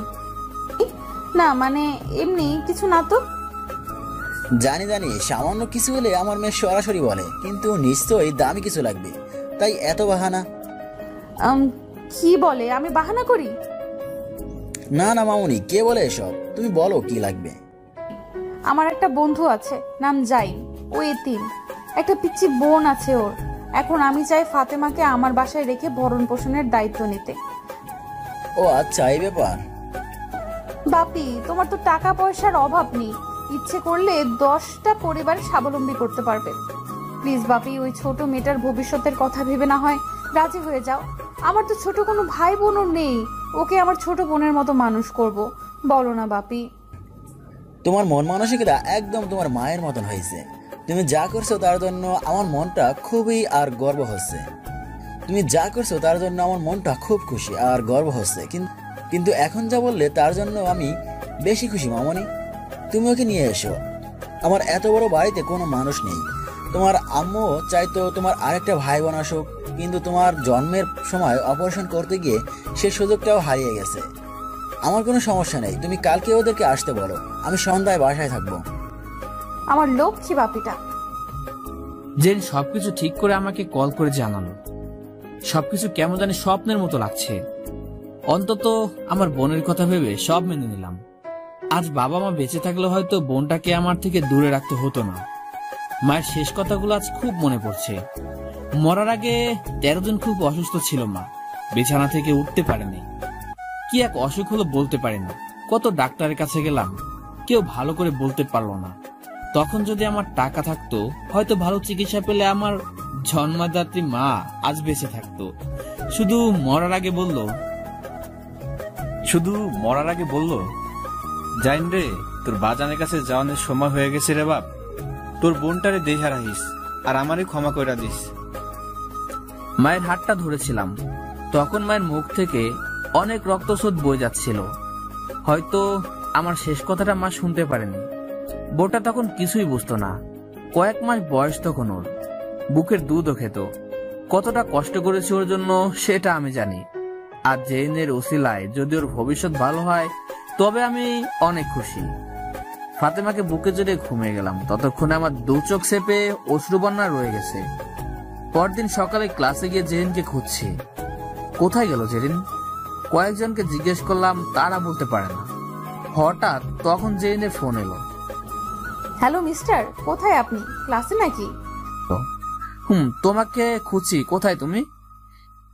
এই তো আসছি, একটু কাজ ছিল। আজ ক্লাস করব না, তুমি বের হও ক্লাস থেকে, কাজ আছে। কি কাজ যার জন্য ক্লাস বাদ দিতে হবে? বের হলেই বুঝবে। আচ্ছা, গেটের সামনে থাকছি, এসো তুমি। ওকে। টেনশন নিয়ে বাইরে গেলাম। কি জানি আবার কোন ফোন দিয়ে আসছে মেয়েটা। একটু পর গাড়ি থেকে নামলো জেরিন। সুন্দর একটা কালো জামা পরেছে আজ। ফর্সা টুকটুকে শরীর, কালো জামায় খুব সুন্দরই লাগছে জেরিনকে। না, এইভাবে তাকানো যাবে না। জেন বুঝতে পারলে খারাপ ভাববে আমাকে। কি ব্যাপার, এত সাজুগুজু করে কই যাবে? দেখো, আমি একটুও সাজুগুজু করি না। যা দেখছো সবটাই ন্যাচারাল। সেটা তো আমিও জানি। যাই হোক, এখন বলো কি কাজ? ফাতেমাকে নিতে হবে তো, ওর জন্য অনেক শপিং করতে হবে। চলো, সময় কম। মানে কিছু না। তুমি আসবে নাকি থাকবে? আচ্ছা চলো। একটা শপিং মল থেকে ফাতেমার জন্য যাবতীয় সবকিছু কিনে নিল জেরিন। আমি অবাক হয়ে শুধু দেখছি। এসব জিনিসপত্র আমি আগে কখনো দেখিনি। কত সব বাহারি জামা, কসমেটিক্স আরো নানান ধরনের খেলনাপাতি। অবশেষে কেনাকাটা শেষ করে ফাতেমাকে নিয়ে চলে গেল জেরিন। আমিও সাথে গেলাম। বাড়ির ভেতরে ঢুকে মাথা ঘুরতে লাগলো আমার। এত সুন্দর বাড়ি শুধু টিভিতেই দেখছি এতদিন। কত সব সাজানো দামি আসবাবপত্র।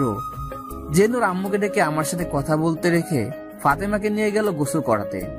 আন্টি বলল, বাবা, তোমার সবকিছু শুনে খুব খারাপ লেগেছিল। বাবা মাকে এত অল্প বয়সে হারিয়ে যে পরিশ্রম করে বোনকে বড় করলে, তা সত্যি সবাই পারে না। আজ থেকে তুমি আর এতিম নও। তোমার এক মা চলে গেছে, তাতে কি, আরেক মা তো বেঁচে আছে। আমাকে আন্টি না ডেকে মা বলেই ডেকো। আমি আর নিজেকে সামলাতে পারিনি। হাউমাউ করে কেঁদে ফেললাম আন্টিকে জড়িয়ে ধরে। আন্টি আমাকে সান্ত্বনা দিচ্ছেন ঠিক মায়ের মমতার মতোই। এতদিন খা খা করা বুকটা মায়ের শূন্যতে যে আর্তনাদের ঝংকার বাস্তব তা আজ হয়তো অনেকটাই থেমে গেছে। আমার ভাবতে কষ্ট হচ্ছে, এত ধনী পরিবারের মানুষ তারা এতটা ভালো মনের হতে পারে। সবাই খারাপ হবে এমন সবসময় হয় না। আপন করে নিতে পারা মানুষ খুব কমই আছে। নয়তো টাকার অহংকারে নিজের পরিচয়ে আকাশচুম্বী ভাবা মানুষের অভাব নেই সমাজে। আজ অনেক স্নেহ পেলাম, আর বুঝতে অসুবিধা বাকি নেই আমার ছোট বোনটা এখানে কতটা ভালো থাকবে। একটু পর জেরিন ফাতেমাকে নিয়ে এলো। দেখো না আম্মু, ফাতেমাকে কত কিউট লাগছে। ঠিক মতো যত্ন না নিলে যা হয়। এখন থেকে 1 মাস পর ওকে চেনাই যাবে না। আজ আমার ছোট বোনের অভাব পূরণ হলো। এখন থেকে তুই আপুর কাছে থাকবি। ফাতেমাকে রেখে আমি গেলাম টিউশনি করাতে। আজ প্রথম দিন। শুরুটা ভালো হয়েছে। দুজনই ভালো ছাত্রী, অল্পতেই বুঝতে পারে মনে হচ্ছে। তবে দুষ্টুও কম নয়। টিউশনি শেষ করে জেরিনের বাবার সাথে কথা বলবো বলে ওদের বাসায় যাচ্ছি। এমন সময় রাস্তায় দাঁড়িয়ে গেলাম।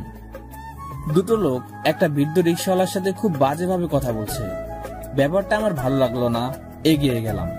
কি হয়েছে সেটা জানার জন্য বৃদ্ধ কাকাকে জিজ্ঞেস করলাম। তিনি যা বললেন তা ছিল এমন, ওই 2 লোক একটা রেস্টুরেন্টের সামনে থেকে এই রিক্সায় উঠে। তাদের মধ্যে যে কথা হচ্ছিল তা ছিল এমন। কত টাকা টিপস দিলি তুই? 100 টাকা। এত টাকা টিপস দিয়ে লাভটা কি? 20 টাকা দিলেও তো হতো। বলদ, ওখানে 20 টাকা চিপস দিলে মানসম্মত থাকতো। চক্ষু লজ্জা বলে তো কিছু একটা আছে নাকি? আর আমার কি টাকা পয়সার অভাব আছে যে 100 টাকা দিলে কমে যাবে? ভালোই, আজকাল টাকা তোর বেশি হয়ে গেছে। এরকম টাকার গরম দেখিয়ে লোকটি আরো কিছু কথা বলেছে। তারপর বৃদ্ধ লোকটি তাদেরকে নামিয়ে 20 টাকা রিক্সা ভাড়া নেবার পর তাদেরকে রিকোয়েস্ট করে বলল, স্যার, আমার মেয়েটার অবস্থা খুব খারাপ। ভালো ডাক্তার দেখাতে টাকা দরকার। ওষুধ কেনার মতো টাকা জোগাড় করতে পারিনি। যদি 10 টাকার বেশি দিতেন তাহলে উপকারিত হতো। এই সামান্য কথায় লোকটি নাকি খেপছেন। তার ভাষ্য ছিল এমন, শালা ভিক্ষুকের জাত, যত সব মিথ্যা কথা বলে টাকা আদায় ধান্দা শুরু করছিস। আমার কি টাকা সস্তা হয়ে গেছে নাকি? ভাড়া বেশি চাস কেন? এসব ছাড়াও আরো কিছু কথা বলেছে যা ছিল অপমানজনক। বৃদ্ধ লোকটি পুনরায় তাকে বোঝানোর চেষ্টা করেও কোনো লাভ হয়নি। এমন সময় আমি ওখানে উপস্থিত হয়েছি। সবটা শোনার পর ওই অহংকারী লোকটাকে বললাম, আপনার বাবার বয়সী লোকের সাথে কেমন আচরণ করলেন এটা? উনি তো বেশি ভাড়া নেননি। উনি আপনাকে রিকোয়েস্ট করেছে। আপনার সামর্থ্য থাকলে দিতেন, না হলে দিতেন না। কিন্তু এমন ছোট লোকের মতো ব্যবহার করে নিজেকে পরিচয় করে দিলেন আপনি আসলে জাত ছোট লোক। এই তুই কে রে? আমাকে ছোট লোক বললি? চিনিস আমাকে? আমি কে? তোর মতো ছোট লোককে চেনার কোনো দরকার নেই। তোকে আপনি করে সম্মান দিয়ে বলেছিলাম, কিন্তু তুই সেটার যোগ্য না। সম্মান দিতে জানলে এমন বয়সী লোকের সাথে এমন খারাপ ব্যবহার করতি না। তুই আমাকে চিনে রাখ, আমি ওনার মতো একজন রিক্সাওয়ালা, আর বস্তিতে নোংরা পরিবেশে বড় হয়েছি। আগে পিছে কেউ নাই আমার, তাই কাউকে ভয় করে চলে না। কিন্তু মানি, লোককে সম্মান করি। তোর মতো টাকা বিলে সম্মান কিনি না। উল্লবনে 100 টাকা টিপস দিতে পারিস, কিন্তু কারো চিকিৎসার জন্য 10 টাকা দিতে গেলে তোর টাকা সস্তা হয়ে যায়, তাই না? How dare you to talking like rubbish with me? So nothing, of course. He can be smart if he speak 2 or 4 English.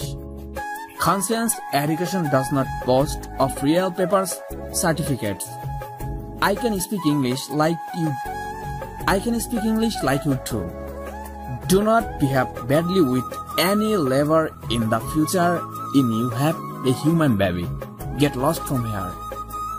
বৃদ্ধ লোকটিকে আমার পকেট থেকে খুচরা 12 টাকা হাতে দিয়ে বললাম, আমি আপনারই মতো একজন। আমার সামর্থ্য ছিল এতটুকুই। যদি কখন আবার দেখা হয় তখন পারলে না আরো কিছু দিব। আর ওনাদের কথায় মন খারাপ করবেন না। ওরা মানুষের মুখোশে পশুর মতো। বৃদ্ধ লোকটি চোখের পানি মুছতে মুছতে চলে গেলেন। আমিও চলে এলাম জেরিনের বাসায়। ভেতরে ওর বাবা বসে আছে, ফাতেমার সাথে কথা বলছে। দেখলাম সবাই খুব খুশি ওকে নিয়ে। আমারও ভালো লাগলো। তারপর আঙ্কেলের সাথে কথা বলে বিদায় নিতে যাব, তখনই আন্টি বললেন, রাতে না খেয়ে কই যাবা বাবা? বাসায় গিয়ে খেয়ে নিব। থাক, আর কষ্ট করে রান্না করতে হবে না। আজ আমাদের সাথেই খাবে। এসো জলদি। এরপর জেইনের ইশারায় ওর রুমের দিকে গেলাম। খুব চমৎকার ভাবে সাজানো রুমটা, চোখগুলোর বড় বড় করে চারপাশটা দেখছিলাম। জেইন আমাকে বসতে বলল, আমি মেঝেতে বসে পড়লাম দেখে প্রচন্ড রেগে আগুন হয়ে গেছে। নিচে বসতে বলেছি আমি? তাহলে কোথায় বসবো? কেন, এত সুন্দর করে বিছানা পাতা, সেটা চোখে পড়লো না? না না, ওটা তো তোমার বসার জায়গা, আর কত পরিষ্কার, ওখানে বসলে তো ওটা নোংরা হয়ে যাবে, তাই বসিনি। আর এখানেই ঠিক আছে, তো আমার কোনো সমস্যা নাই। এতদিনে এই চিনলে আমাকে? মানে? ওখান থেকে উঠে এখানে এসে বসো। কিন্তু আর একটা কথা বললে খুব খারাপ হয়ে যাবে, বলে দিলাম। আচ্ছা বসতি। জেনের রাগকে আমি খুব ভয় পাই, না চাইতে আমার জন্য অনেক করেছে। ঘনিষ্ঠ হওয়া সত্ত্বেও জেনের চোখে তাকাতে এখনো সাহস হয়নি আমার। অজানা ভয় আর কিছু লজ্জা কাজ করে আমার চরম ভাবে। যাই, আমার কিছু কথা আছে তোমার সাথে। সে তো জানি, কবে থেকেই তো শুনছি। আজ বলতে চাই। তো বলো। আমি জানি না তুমি কিভাবে নেবে এ ব্যাপারটা, তবে আমি অনেক ভেবে দেখলাম। আচ্ছা, ব্যাপারটা কি আসলেই তো বুঝতে পারছি না। বাংলাতে বলতে লজ্জা করেন। আচ্ছা, ইংলিশে বলো তাহলে। I think I'm in love with you. I spent every moment thinking of you. In everything I found you. I want you to be lonely. I want to laugh with you as your laughter and tears are mixed. I want you to have me. I love you so much, Zain. Zain, আমার মনে হয় আমি তোমাকে ভালোবাসি। আমার প্রতিটা মুহূর্ত কাটে তোমাকে ভেবে। সব কিছুতে আমি তোমাকে খুঁজে পাই। তোমার একাকিত্বটাকে আমার করে নিতে চাই। তোমার হাসি আর কান্নাতে মিশে গিয়ে আমিও তোমার সাথে হাসতে চাই, কাঁদতে চাই। তোমাকে আমার করে নিতে চাই। খুব ভালোবাসি তোমাকে। জেরিন, কি বলছো এসব পাগলের মতো? হ্যাঁ, আমি পাগল হয়ে গেছি শুধু তোমার জন্য। আমি সত্যিই তোমাকে খুব ভালোবাসি, জাইন। কোথায় তুমি আর কোথায় আমি, একবার ভেবে দেখছো? কিভাবে তুমি ভাবো এসব? তুমিও মানুষ, আমিও মানুষ, এতে সমস্যাটা কোথায়, জাইন? এটা নিছক একটা ভালো লাগা, এছাড়া কিছু নয়। আর যদি ভালো লাগা থেকে ভালোবাসা হয়েও থাকে, তবে কঠিন বাস্তবতার কাছে হাতকড়া পরিয়ে দিবে তোমারই পরিবার। হ্যাঁ, এটা সত্যি। আর সবসময় আমি তোমার এবং তোমার পরিবারের নিকট কৃতজ্ঞতা প্রকাশ করি। তোমরা যা করেছো আমার জন্য তুলনা হয় না। আমার বোনটার ভবিষ্যতের জন্য তাকে ভরণ পোষণের দায়িত্ব নিয়েছো, তাকে নোংরা বস্তি থেকে তুলে এনে আমার জন্য এর বেশি আর কিছু চাওয়ার নেই। সেদিন বলেছিলাম আমি যা করছি সেটা তোমার জন্য নয়, বরং আমার জন্য, আমাদের জন্য। তোমার মাঝে একটা আগুন আছে, আমি সেই আগুনকে তোমার দারিদ্রতার বিরুদ্ধে জ্বালিয়ে তোমাকে আমি তোমার গন্তব্যে পৌঁছে দিতে চাই, জাইন। আমি জানি ভবিষ্যতে তুমি অনেক বড় হবে, আর সেদিন আমাদের কেউ আলাদা করতে পারবে না। আমি সবার কাছে মাথা উঁচু করে গর্ব করে বলতে পারবো আমার জাইন একজন প্রতিষ্ঠিত। জেন, এত স্বপ্ন দেখার সাহস আমার নেই। অতি সাধারণের চেয়েও কম আমি। 3 বেলা খেতে পারলেই রাতে শান্তিতে ঘুমাতে পারি। তুমি আমাকে এসব অবাস্তব ধারণা দিয়ে নিত্যকার অভ্যাসটাকে বদলে দিও না। তবে এতটুকু বলতে পারি, যদি কপালে থাকে তবে একদিন হবে, না হলে বাস্তবতাকে মেনে নিও। জেন আমার কথায় গভীরভাবে বুঝতে পেরে চুপ করে মেনে নিল, আর কিছু বলল না। আমি খেয়ে আমার কুড়ে করে ফিরে ভাবছি, আমি কে, কি আছে আমার? কিসের টানে রাজপ্রাসাদের রাজকন্যা একজন দিনমজুরের ঘরে আসতে চায়? এটা কি কোনো মানুষের সূচনা, নাকি সত্যি ভালোবাসা? জানি না কেন আমার সাথে এমন হচ্ছে। ভালোই তো ছিলাম এতদিন, কোনো পিছুটান ছিল না। আজ কেন এতটা ভাবাচ্ছে এসব বিষয় আমাকে? ভাবতে চাই না আমি। আমার বোনটাকে মানুষের মতো মানুষ করতে চাই। আমার জীবনে ওই সব বেশ কিছুদিন কেটে যায় এভাবে।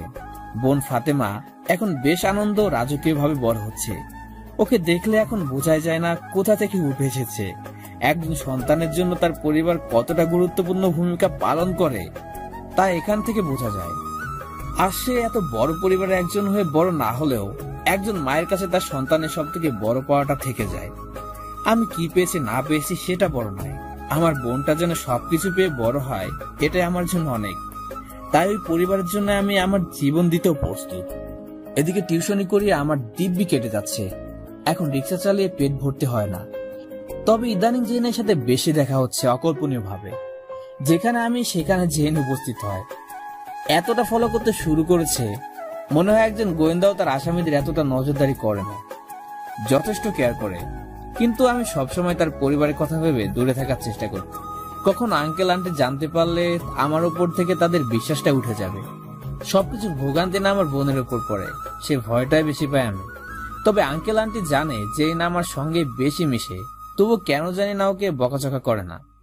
একদিন আমার জীবনে একটা আতঙ্কিত ঘটনা ঘটে গেল, যার জন্য না আমার কোনো ইচ্ছে ছিল না কোনো কল্পনা করেছি। বোনকে দেখতে গেলাম জেরিনের বাসায়। আন্টি কিচেনে ছিল বলে আসেনি, আমাকে বলেছিল জেরিনের ঘরে গিয়ে বসতে। আসলে ফাতেমা জেরিনের সাথেই থাকে, তাই ওই রুমে গিয়ে বসি। কিন্তু ফাতেমা তখন ছাদে ছিল। এদিকে আমি রুমে আসি, সেটা ওয়াশরুমে থাকা জেরিন জানতো না, আর আমিও তাকে না জানিয়ে আসি। সবতে কোনো মেয়ে একাকি থাকলে নিজের রুমে খুব একটা কাপড় ঠিক করে চলে না। সে স্বাভাবিকতার জের ধরে তোয়ালে পেঁচে গোসল করে বের হলো। ওর হালকা ভেজা ধবধবে ফর্সা শরীরের নীল সবুজ শিরাগুলো স্পষ্ট দেখতে পাচ্ছিলাম। ওর ভেজা চুল থেকে তখনও ঝলকনা টপ টপ করে পড়ছিল। সে ঝলকনাতেই হয়তো আমার সর্বনাশ দেখতে পেয়েছিলাম। ওর এমন আগমনের জন্য কোনোভাবে প্রস্তুত ছিলাম না। ভিতরের পুরুষটাও খুব জোরে চিৎকার দিয়ে বেরিয়ে আসতে চাইলো, কিন্তু পারেনি। ওকে দেখে আমি নিজেকে সংযত করার লক্ষ্যে অন্যদিকে তাকিয়ে এলাম। কিন্তু কাছে বাবার স্বপ্ন বুনে যে এতদিন আকুলতার সমুদ্রে হাবুডুবু খাচ্ছে, সেই জেনকে আমাকে এত সহজে এত কাছে পেয়েও ছেড়ে দিবে, এতটা হয়তো স্বপ্নেও সম্ভব না। দরজা আটকে দিয়ে আমার সামনে এসে দাঁড়ালো জেরিন। আজকে জেরিনকে যতটা সুন্দরী ও আকর্ষণীয় লাগছে, তার থেকে চোখ ফিরিয়ে রাখা দায়। কিন্তু তারপর ওর হাতের ছোঁয়াতে ওর দিকে তাকাতে বাধ্য হলাম। সরি, ফাতেমাকে দেখতে এসেছিলাম, ভিতরে এভাবে আসবে ভাবিনি। আমি বাইরে যাচ্ছি, তুমি বদলে তারপর এসো। যেতে দেবার জন্য কি দরজা লাগিয়ে এলাম? জিন প্লিজ এমন কিছু করো না যার জন্য তোমার বাবা মা আমাকে খারাপ জানে। কেউ যদি জানে তবে না তোমাকে খারাপ ভাববে। আজ জাইন সাহেবকে এমন একটা সারপ্রাইজ দিব, সেটা পেয়ে তার অবস্থা কি হয় আমি তা দেখতে চাই। অনেক সারপ্রাইজ পেয়েছি, আর কিছু চাই না। আমি চলে যাব জেরিন। জেরিন আমার ঠোঁটে ওর আঙুল রেখে চুপ করিয়ে দিল। তারপর আমার চোখে চোখ রেখে ওর শরীর থেকে তোয়ালে খুলে ফেললো। আমার এই শরীরটা শুধু তোমাকে চাই জাইন, এই শরীরে শুধু তোমার ছোঁয়ায় আগুন জ্বলবে। জেরিনের নগ্ন শরীরের দিকে তাকিয়ে আমি যেন গভীর সমুদ্রে পড়ে তীর খোঁজার চেষ্টা করছি। জীবনে এমন সিচুয়েশন কখনো পড়িনি। পরক্ষণে চোখ বন্ধ করে জেনকে বললাম, জেরিন তোমার কাছে হাত জোর করছি, আমাকে আর কষ্ট দিও না। নিজেকে সামলাতে খুব কষ্ট হচ্ছে, প্লিজ। কষ্ট কমাতেই তো নিজেকে সঁপে দিলাম। সুখ খুঁজে নাও আমার শরীরে, জড়িয়ে ধরো আমাকে। আমি পারবো না জেন, এটা সম্ভব না। জেন আমার কথায় বুঝতে পারলো আমি কখনোই শরীরের লোভে ওর সাথে মিশি না, তাই নিজে থেকে আমাকে জড়িয়ে ধরলো শক্ত করে। ওর বুকে হৃৎপিণ্ডের শব্দের ধুকবুকানি শব্দ স্পষ্ট বুঝতে পারছি। জেন আমার স্পন্দনের অস্বাভাবিকতা কান পেতে শুনছে আর বলছে, জাইন তুমি কি জানো তোমার হৃদয়টা কি চাচ্ছে? জানি। বলো তো কি, বলো তো কি? এখান থেকে চলে যেতে চাচ্ছে। থুর না, ও চাচ্ছে আমাতে মিশে যেতে, আমি স্পষ্ট শুনতে পাচ্ছি। জেরিন আমাকে ছেড়ে দাও না প্লিজ। একটা চুমু দাও আমার গোলাপি ঠোঁটে, তাহলে ছাড়বো। কখনোই পারবো না আমি, প্লিজ জোর করো না। হবে না তাহলে। প্লিজ জেরিন। জেরিন আমাকে আরো শক্ত করে জড়িয়ে ধরে আমার দু চোখ বুজে থাকা চেহারাটা দেখছে।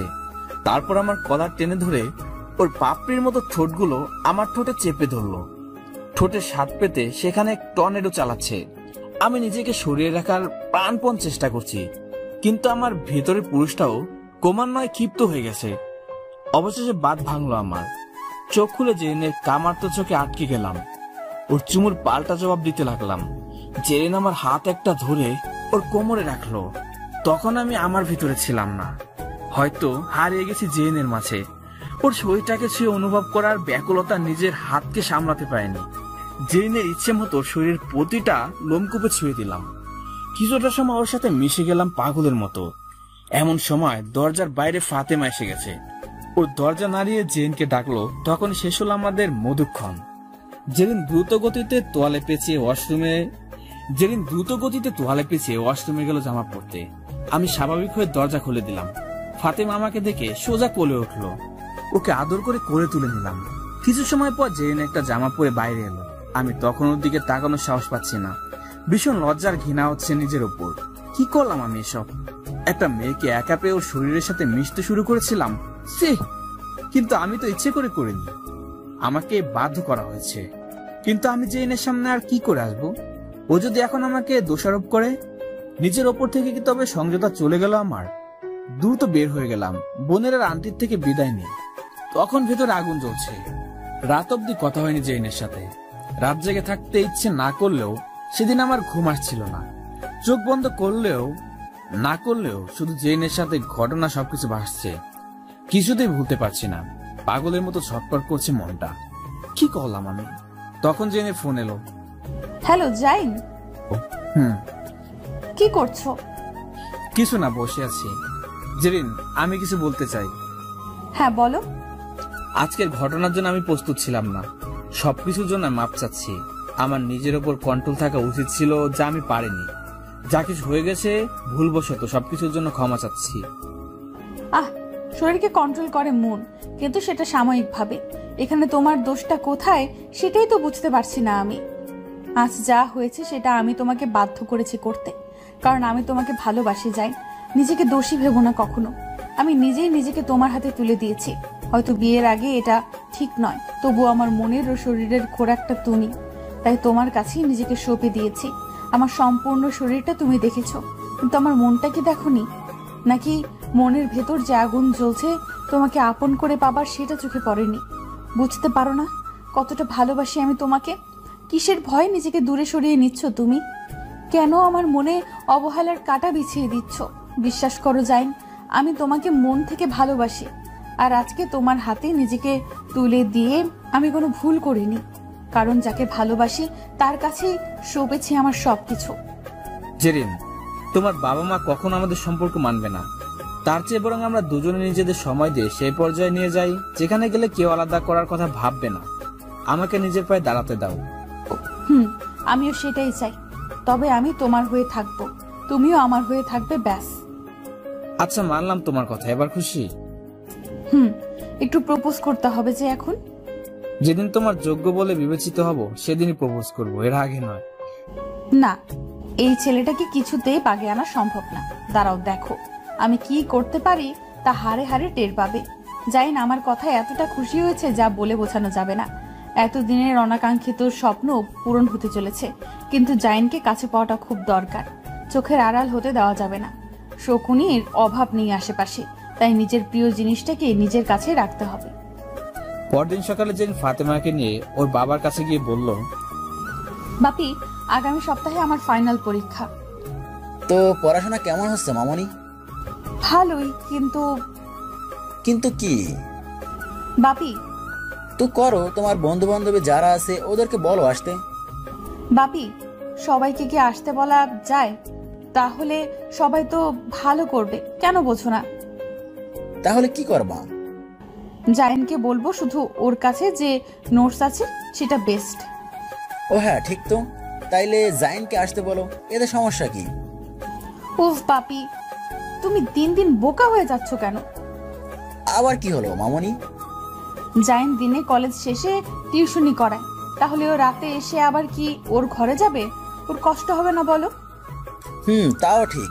তাহলে কি করা যায় মামনি, বলো তো? আমাদের চিলে কোঠার ঘরটা তো ফাঁকাই আছে, ওকে ওখানেই থাকতে দিলে কি সমস্যা হবে তোমাদের? ও আচ্ছা, এই ব্যাপার। তাহলে এখানে আবার ব্যাপারের কি হলো? তুমি চাচ্ছ জাইন এখানে থাকুক, তাই তো? সেটা বললেই হয়। এখানে থাকলে ও নির্দিষ্ট থাকার জায়গাও হবে, তোমার স্টাডিরও ভালো হবে, আর বোনকেও দেখতে পারবে। এটাই তো নাকি? বাপি, তুমি রাগ করো না প্লিজ। না মামনি, রাগ করবো কেন? সবারই একটা থাকার জন্য ঘর প্রয়োজন। পড়াশোনার পরিবেশ না থাকলে পড়াশোনা ভালো হয় না। আর ও তো অনেক মেধাবী ছাত্রদের একজন। তুমি ওকে বলো এখানে চলে আসতে। কিন্তু আম্মু কি বলবে? তুমি আম্মুকে বলে দাও। তোমার আম্মু কিছু বলবে না। তোমার আম্মুই কাল বলেছিল জাইনের জন্য একটা রুম দেখতে থাকার জন্য। নিজেদের রুম থাকতে ওকে বাইরে রাখার কি দরকার? আমার লক্ষ্মী বাপি। তুমি কাউকে বলে দাও ওই রুমটা পরিষ্কার করে রাখবে। আচ্ছা ঠিক আছে বাপি। জেরিন তার প্ল্যান মতো রুমও ঠিক করে দিল, কিন্তু প্রিয় মানুষের জন্য রুমটা অন্য কেউ পরিষ্কার করবে এটা তার মনপুত হলো না। তাই নিজেই গিয়ে রুমটা সুন্দর করে পরিষ্কার করে রাখলো। তারপর কল করলো আমাকে। হ্যালো মিস্টার, কোথায় আপনি? এই তো টিউশনি করাতে যাব। আচ্ছা ঠিক আছে যাও, আর শোনো টিউশনি শেষ করে আমাকে কল দিও, কথা আছে। আচ্ছা ঠিক আছে। আমি বের হয়ে গেলাম টিউশনি করাতে। এদিকে জেরিন গাড়িতে ফাতেমাকে নিয়ে বের হলো। তারপর সন্ধ্যায় বাসায় ফিরে এলো। কোথায় গেল সেটা পরে জানতে পারবে। আমি টিউশনি করিয়ে কল দিলাম জেরিনকে, ও ধরলো না। তাই চলে গেলাম আমার বস্তির ঘরে। গিয়ে দেখি আমার তাঁবুটা উল্টোপাল্টা হয়ে আছে। বুকটা কেঁপে উঠল। শেষ আশ্রয়টুকু কি শেষ হয়ে গেল? কাছে গিয়ে দেখি ভিতরে কিছুই নেই, শুধু ছেঁড়া একটা পাটি পড়ে আছে। কি করে হলো এসব? কে করলো এমন কিছুতেই বুঝতে পারছি না। আশেপাশে সবাইকে জিজ্ঞেস করলাম, কেউ কিছু বলল না, শুধু বলল তারা কেউ দেখেনি। চোখটা ঝাপসা হয়ে গেছে। জেরিনকে কল দিলাম। হ্যালো জেরিন। হ্যাঁ বলেন স্যার। আমার সবকিছু শেষ। কি হয়েছে? আমার শেষ আশ্রয়টুকু কে জানি নষ্ট করে দিয়েছে আজ। টিউশনি থেকে ফিরে এসে দেখি সব উল্টোপাল্টা হয়ে আছে। আমার একটা দামি জিনিস ছিল সেটাও নেই। সব নষ্ট হয়ে গেলেও এত কষ্ট পেতাম না, কিন্তু ওটা আমার কাছে অমূল্য সম্পদ ছিল। কি এমন জিনিস ওটা? আমার মায়ের শেষ স্মৃতি একটা ছবি। তাতে বাবা মা আর আমি ছিলাম। তখন আমার বোনের জন্ম হয়নি। জানো, সেদিন বাবা বেশ কিছু টাকা জমিয়ে আমাদেরকে নিয়ে ছবিটা তুলেছিল। যেদিন মা মারা যায় সেদিন ছবিটা বুকে জুড়ে কেঁদে রাত পার করেছিলাম। যখন মাকে খুব মনে পড়ে তখন ছবিটা দেখতাম। আজ হয়তো আর মাকে দেখতে পাবো না জেরিন। আজ খুব কষ্ট হচ্ছে আমার। জাইন তুমি কেঁদো না, সব ঠিক হয়ে যাবে। আমি আসছি তোমাকে নিতে, একটু ওয়েট করো। না, এত রাতে আসতে হবে না। আমি কাল আসবো ফাতেমাকে দেখতে। রাতে থাকবে কোথায় শুনি? রাস্তায় থাকার অভ্যাস আছে, সমস্যা হবে না। বেশি বুঝতে হবে না, ওয়েট করো, আমি আসছি এক্ষুনি। জেরিন লাইনটা কেটে দিল। বস্তির মুখের রাস্তায় বসে আছি।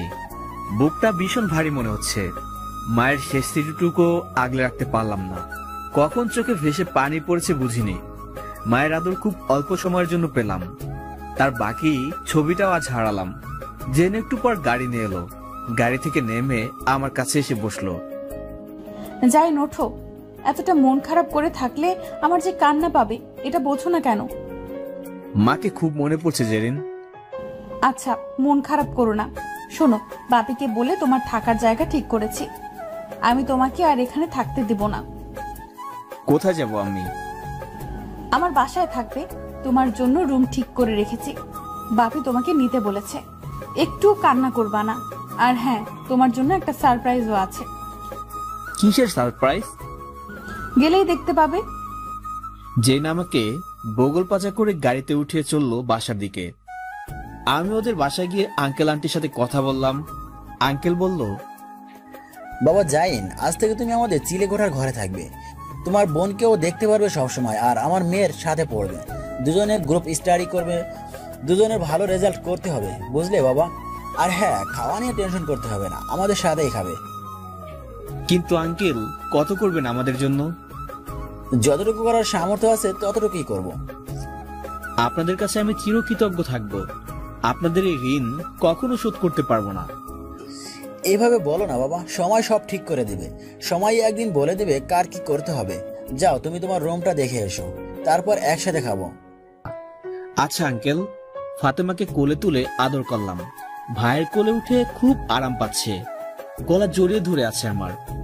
তারপর জেন আমাকে নিয়ে গেল আমার নতুন রুমে। দরজা খুলে দেখি রুমটা অন্ধকার। আমি তখন বুঝতে পারছি না আমার জন্য কি অপেক্ষা করে আছে ভিতরে। জেরিন গিয়ে লাইটটা অন করে দিল। এবার রুমের সবকিছু আমার দৃষ্টিগোচর হলো। এবার সত্যি আমার মনটা খুব আনন্দে নেচে উঠেছে। সুখের অশ্রু টলটল করছে আখিদয়ে। জেরিন আমাকে না বলে এত কিছু করলো। নতুন রুম, নতুন বিছানা, তোষক, বালিশ, এসব রাজকীয় অভ্যর্থনা পেয়ে খুশি হয়েছি? মোটেও না।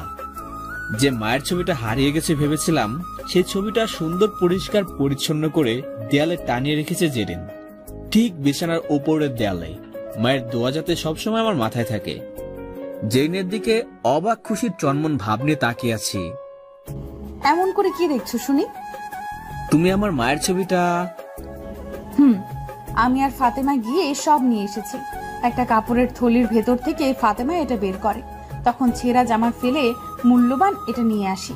আমি জানি আমার জাইন তার মাকে কতটা ভালোবাসে, তাই তোমাকে সারপ্রাইজ দেওয়ার জন্য তোমাকে না জানিয়ে এইসব করেছি। জানি তখন কষ্ট পেলেও পরে যখন দেখবে তোমার মূল্যবান জিনিসটা যত্ন করে রাখা আছে, তখন তুমি অনেক খুশি হবে।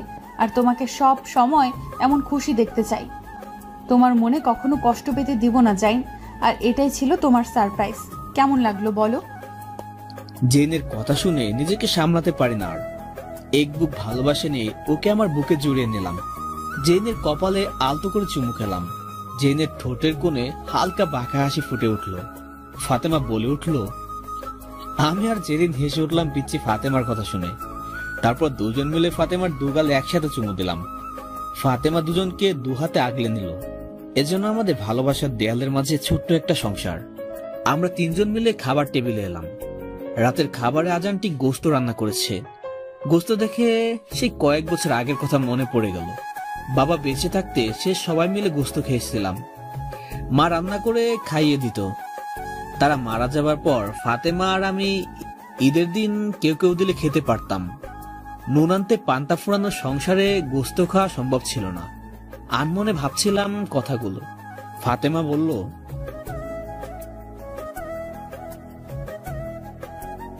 ওভাবে ইচ্ছারা হয়তো কেউ গোস্ত খায় না। ফাতেমার কথায় সবার বুঝতে বাকি রইল না আসল ব্যাপারটা কি। আন্টি ফাতেমাকে কোলে বসে ওকে খাইয়ে দিচ্ছে। আমিও খাওয়া শুরু করলাম। এদিকে জেরিন আমার পাশে বসেছে। এক হাতে খাচ্ছে, আর এক হাতে আমার পায়ে চিমটি দিতে দিতে ব্যথা করে দিচ্ছে। এমনি আমার সারা পায়ে একটু বেশি ঘন ঘন পশম থাকায় ওর প্রতিটা চিমটিতে খুব ব্যথা লাগতেছে। না পারছি কিছু বলতে, না পারছি সহ্য করতে। ওর উপর ওর পায়ের নখের আঁচড়। খেতেও পারবো না শান্তি মতো। একবার খাওয়া শেষ করি, তারপর বুঝাবো মজা। খাওয়া শেষ করে আমি আমার নতুন রুমে চলে গেলাম। সবই গোছানো আছে, একটা টেবিল রাখা। আমার বইগুলো খুলে পড়তে শুরু করলাম। রাত তখন 12টার ওপার। সবাই ঘুমিয়ে গেছে ততক্ষণে। জেরিন ঘুমিয়ে গেছে কিনা সঠিক জানি না, পড়তেও পারে। একটার সময় কল এলো জেরিনের। হ্যালো স্যার, ঘুমাচ্ছেন নাকি? না, পড়ছিলাম। তুমি ঘুমাওনি নাকি? না, পড়তে পড়তে বিরক্ত লাগছে। ফাতেমা কি করে? ও তো কখন ঘুমিয়ে গেছে, সাথে বাকি সবাই। ও, তাহলে তুমি ঘুমিয়ে যাও, আমিও ঘুমাবো এখন। তা হচ্ছে না। কেন? আমি এখন ছাদে আসবো আকাশ দেখতে। তো আমার কি, আকাশ দেখে ঘুমিয়ে যাও, আমি রাখছি। এই, ফোন রাখবে না একদম। আমি আকাশ দেখবো কি একা একা? তুমিও সাথে থাকবে। ওয়েট করো, আমি কফি বানিয়ে নিয়ে আসছি। না না, কফি খাবো না, তিতা লাগে। তাহলে চা বানিয়ে আনি? না না, ঘুম হয় না, শরীর কড়া লাগে। উফ, তো কি খাবে? কিছু খাবো না। আসছি আমি, তারপর বুঝাবো। একটু পর জেরিন দুটো কাপে কফি নিয়ে এলো। ছাদে দাঁড়িয়ে আছি দুজন। বললাম না, কফি তিতা লাগে আমার। এটাই খেতে হবে। অভ্যাসটা বদলাতে চাচ্ছ তাই না? শিখতে হবে সবকিছু। এত কিছু শিখে কি হবে? সমাজে চলতে গেলে ভালো মন্দ সব জানা উচিত, শেখা উচিত। তবে ভালোকে গ্রহণ করবে, খারাপকে বর্জন করবে। আচ্ছা, বুঝলাম। এত রাতে তুমি এখানে এসেছো, এটা আঙ্কেল আন্টির কানে গেলে বকবে তো তোমাকে। থুর বাপি আর আম্মু ঘুমালে ভূমিকম্প হলেও টের পাবে না। আর কফি খাবো, তারপর তোমার সাথে তোমার বিছানায় তোমাকে জড়িয়ে ধরে ঘুমাবো। জেরিনের এই কথা শুনে মুখ থেকে কফি ফুস করে বেরিয়ে গেল। বিষম পেয়ে গেল। কাশতে কাশতে বললাম, মানে কি এসবে জেরিন? যা শুনেছো ঠিকই শুনেছো। পাগল হয়ে গেছো নাকি? আমার রুমে ঢুকতে পারবা না একদম। কফি খেয়ে সোজা তোমার রুমে চলে যাও, তারপর ঘুমিয়ে যাও। যাব না। কি করবা বলো, কি করবা? কি ব্যাপার, তুমি গায়ে ভাবে ধাক্কা দিচ্ছ কেন? দিচ্ছি, 100 বার দিব। কি করবা তুমি? রাত দুপুরে কি ভূতে পেল তোমাকে? না, ভূতে পায়নি, জিনে পেয়েছে। বুঝেছি, তোমার আসলে কি কি? কিছু না, কেউ জানলে খারাপ ভাববে। যাও রুমে গিয়ে ঘুমিয়ে যাও। Okay, tata, bye bye. Bye. Zerin চলে গেল। আমি ছাদে একটু দাঁড়িয়ে আকাশ দেখছি। মায়ের কথা খুব মনে পড়েছে। হয়তো মা তারার দেশ থেকে দেখছে তার ছেলে মেয়ে এখন কত সুখে আছে। দোয়া করো মা, দোয়া করো মা আমাদের জন্য, আর এই মহান পরিবারের মানুষের জন্য।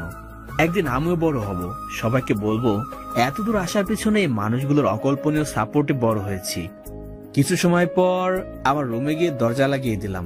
তারপর বিছানায় তাকাতে দেখি জেরিন শুয়ে আছে। এই এই, তুমি কি করছো এখানে? তুমি না বললে রুমে গিয়ে ঘুমিয়ে যাও, তাই তো এসে ঘুমানোর আয়োজন করলাম। এখন বিরক্ত না করে আমাকে জড়িয়ে ধরে একটু ঘুমাও তো। জেরিন, বেশি বাড়াবাড়ি করলে কিন্তু আঙ্কেলকে বলে দেব। আচ্ছা তাই তো, বলো গিয়ে, আমি দেখি একটু কি বলবা তুমি। আমিও বলবো। আমাকে রুম থেকে ডেকে এনে তোমার সাথে রুমে আটকে রেখেছো, তারপর বুঝবে মজা। উফ, কেন এমন করছো বলো তো? কাছে এসো বলছি। না, যাব না। তুমি আমাকে কাছে পেলে জড়িয়ে ধরো শুধু। আহা গো লাজুক, ছেলের বুঝি খুব লজ্জা লাগে।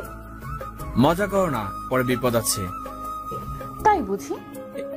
জেরিন বিছানা থেকে উঠে আমার দিকে এগিয়ে এসে আমাকে বিছানায় ফেলে দিয়ে আমার উপর চড়ে বসেছে। আমার বুকের ভেতর মাথা রেখে চুপটি করে শুয়ে পড়লো। আমি অবাক হয়ে গেলাম। আজ কোন দুষ্টামি করছে না এই জেরিন। মন খারাপ করলে? না। তাহলে? তোমার বুকে মাথা রেখে অনেক ভালো লাগছে। কখনো আমাকে দূরে সরিয়ে দেবে না তো জাইন? খুব ভালোবাসি তোমাকে, আমি দুষ্টুমি করব না, শুধু একটু মাথা রেখে ঘুমোতে দাও। জেনের এমন কথা শুনে নিজে মন চাইছে ওকে জোরে ধরে রাখি, কিন্তু বিবেকের হাত করা পড়া হাত সেটা সম্ভব না। চিৎকার দিয়ে বলতে ইচ্ছে করছে আমিও তোমাকে খুব ভালোবাসি জেরিন, কিন্তু নিজের অবস্থান যোগ্যতার দিকে তাকালে সবকিছু ধোঁয়াশা মনে হয়। ইচ্ছে থাকলেও পারলাম না তোমাকে জোরে ধরে রাখতে। ক্ষমা করে দিও আমাকে জেরিন। আনমনে ভাবছিলাম কথাগুলো, একটু পর খেয়াল করলাম জেরিন সত্যি সত্যি ঘুমিয়ে গেছে গভীর ঘুমে। ওর মাসুম চেহারাটা খুব মায়াবী লাগছিল। ওর সহসল মনের সাথে আমার মনটাও মিলিয়ে বললাম, থাক না একটু ঘুমিয়ে আমার বুকে। রাত তখন 3টা বাজে। আমার বুকের উপর ঘুমিয়ে আছে জেরিন। আমি জেগে আছি, কখন ওর ঘুমটা একটু ভাঙবে। অপেক্ষার অবসান ঘটলো একটু পর। জেরিন নড়ে চড়ে আরো শক্ত করে জড়িয়ে ধরল আমাকে। তখন ওকে ডেকে তুললাম, জেরিন, এই জেরিন। পাগলি, কোথায় ঘুমিয়েছো? আমার রুমেই তো আছি। না, তুমি চিলে কোঠায় আছো। ফাতেমা একা একা ঘুমাচ্ছে, তুমি যাওয়ার কাছে। জেরিন চোখ মেরে তাকিয়ে দেখে আমার বুকের উপরও। তখনই ওর হুঁশ ফিরল। জাইন তুমি? আমি। উফ, তোমাকে নিয়ে আর পারি না। ফাতেমা একা আছে আর তুমি আমাকে তোমার কাছে নিয়ে এসেছো, পারো বটে তুমি। আরে আজব, এটা তো আমার তোমাকে বলা উচিত। থাকো তুমি, আমি গেলাম। জেরিন উঠে চলে গেল, আমি ঘুমিয়ে গেলাম। সকালে ঘুম থেকে উঠে ব্রাশ করতে করতে নিচে এসে হাঁটছিলাম। আঙ্কেল গাড়িটা দেখি ময়লা জমে আছে। ড্রাইভারের আসতে এখনো 2 ঘন্টা বাকি। হাতে কাজ নেই বলে মোটর চালু করে গাড়িটা ওয়াশ করতে শুরু করলাম। কিছু সময় পর আঙ্কেল দোতলা থেকে জানালা খুলে আমাকে গাড়ি পরিষ্কার করতে দেখে দ্রুত নিচে নেমে আসলেন। এই জাইন, এসব কি করছো? কে করতে বলেছে এসব তোমাকে? কই, কেউ না তো, আমি নিজে থেকেই করছি আঙ্কেল। দেখলাম বেশ ময়লা জমে আছে, তাই এসব আর কি। থাকুক জমে, এসবের জন্য কাউকে মাইনে দিয়ে রাখা আছে, তুমি কেন এসব করবে? আসলে আঙ্কেল, আমি মন থেকে করেছি। আপনার ছেলের মতো ভাবেন আমাকে, তাহলে বাবার গাড়ি কি ছেলে পরিষ্কার করতে পারে না? তবুও তুমি আর এমন কিছু করবে না বাবা। কেউ দেখলে তোমাকে নিয়ে কিছু বললে আমার কষ্ট হবে। যাও, তুমি ফেরত এসে নাস্তা করে নাও, কলেজে যেতে হবে। আজ থেকে জেরিন আর তুমি একসাথে কলেজ যাবে। আচ্ছা আঙ্কেল, আপনিও রেডি হয়ে নেন, অফিসে চলে যাবেন তো? চলো একসাথেই যাই। ফাতেমা আর আমি একসাথে ব্রাশ করে ফ্রেশ হলাম। জেরিন ম্যাডাম ঘুম ঘুম চোখে ব্রাশ করছে। ওর পাশ দিয়ে আসার সময় মাথায় চাটি মেরে আসতেই তেরে এলো। আমি দৌড়ে রুমে চলে গেলাম। নাস্তা করে কলেজে যাচ্ছি দুজন। রিক্সায় উঠে আমি যতটুকু সম্ভব চেপে বসেছি জেরিনের থেকে। আর জেরিন সেটা বুঝে ইচ্ছে করে আমাকে আরো চাপ দিচ্ছে। আমার আর সরবার মতো কোনো জায়গা নেই। অন্যদিকে তাকিয়ে মুচকি আসা জেরিনকে বললাম, এই মেয়ে, তোমার সমস্যা কি বলো তো? এই ছেলে, তোমার সমস্যা কি বলতো? এত চাপিয়ে বসেছো কেন? ওপাশে একটু সরে বসা যাচ্ছে না? না, যাচ্ছে না। আমার বিস্ফোরা উঠেছে, তাই এদিকে চেপে বসেছি। তোমার কি তাতে? উফ, সবসময় এমন করো কেন? উফ, তুমি সবসময় দূরে সরে থাকো কেন? একটু কাছে এসে বসলে কি হয়? আমার অ্যালার্জি আছে। কই, আগে তো শুনিনি। একটু আগে থেকে শুরু হয়েছে।